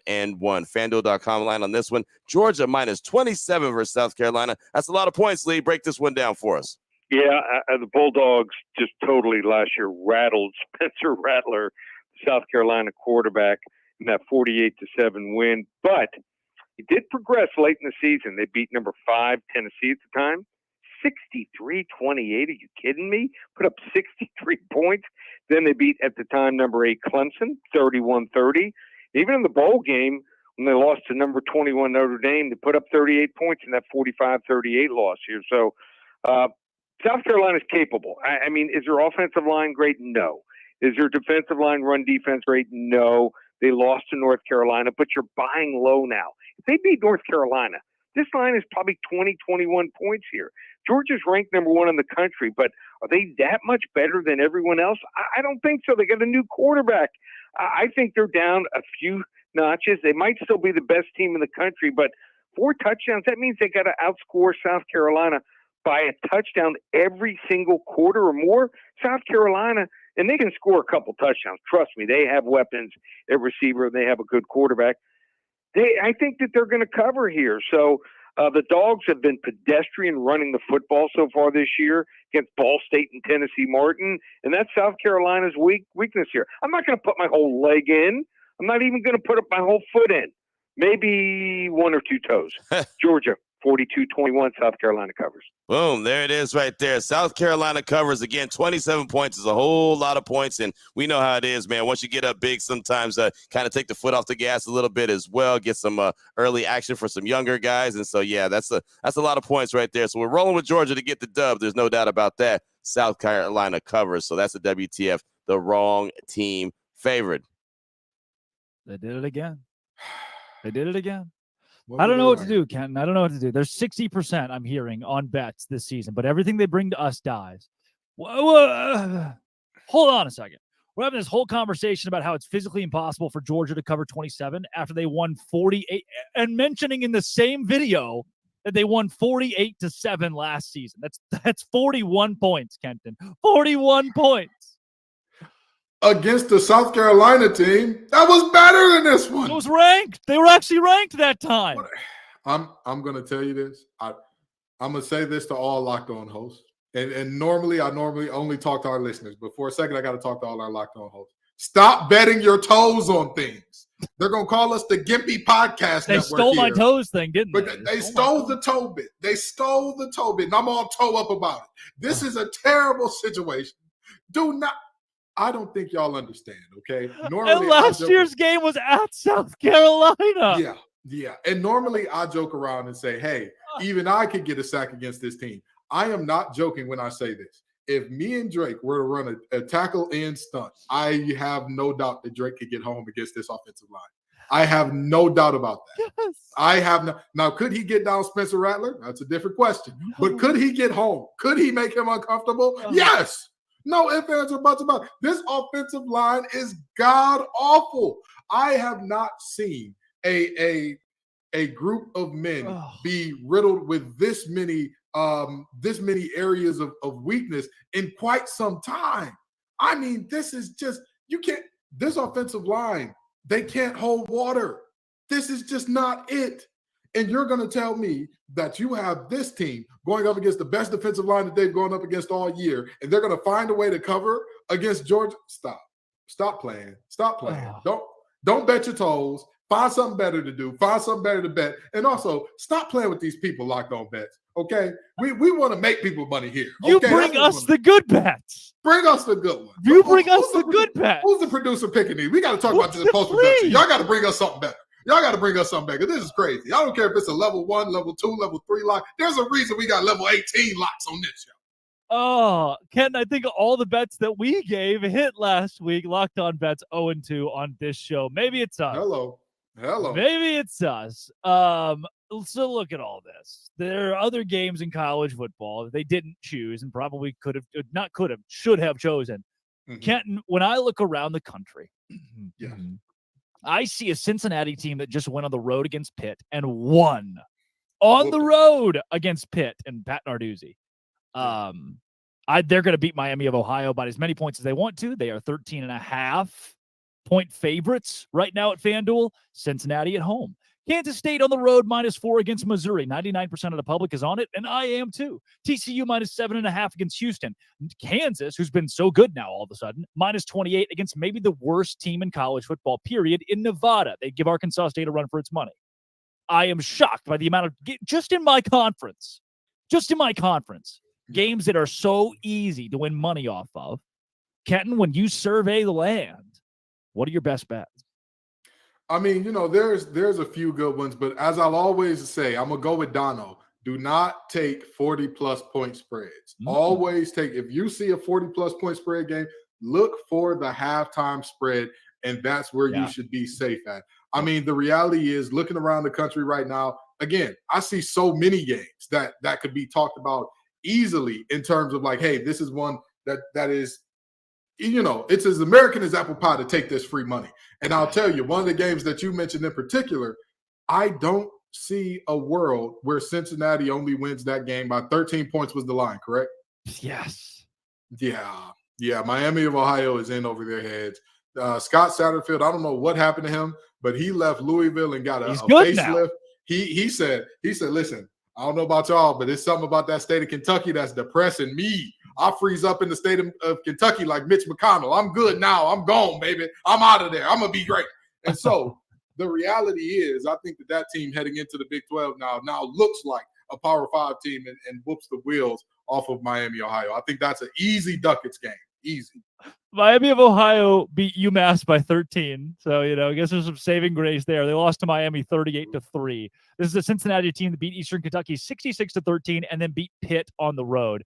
Emory Jones is a good quarterback now. He was supposed to suck. Scott Satterfield was kind of supposed to suck, and he has not. So I really like the Cincinnati pick. Looking elsewhere around college football, one of the ones that I circled when it comes to just insane spread. Locked on bets, guys. Take notes on this one.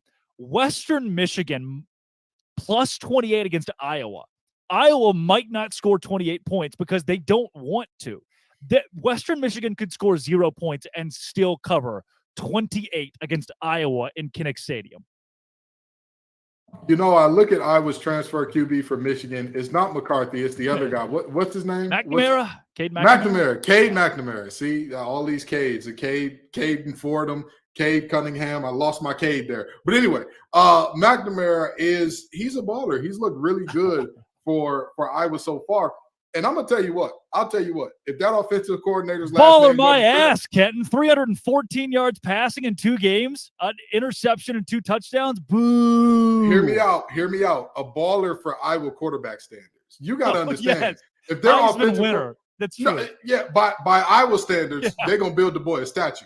But with that being said, if Ferentz wasn't that offensive coordinator's last name, he would have been right here on this LinkedIn segment. Hey, anybody need an offensive quality control assistant? With that being said, I 1,000% agree with you. It's a struggle for Iowa to put up 28 plus points. And you think that they have a 28 points against anybody?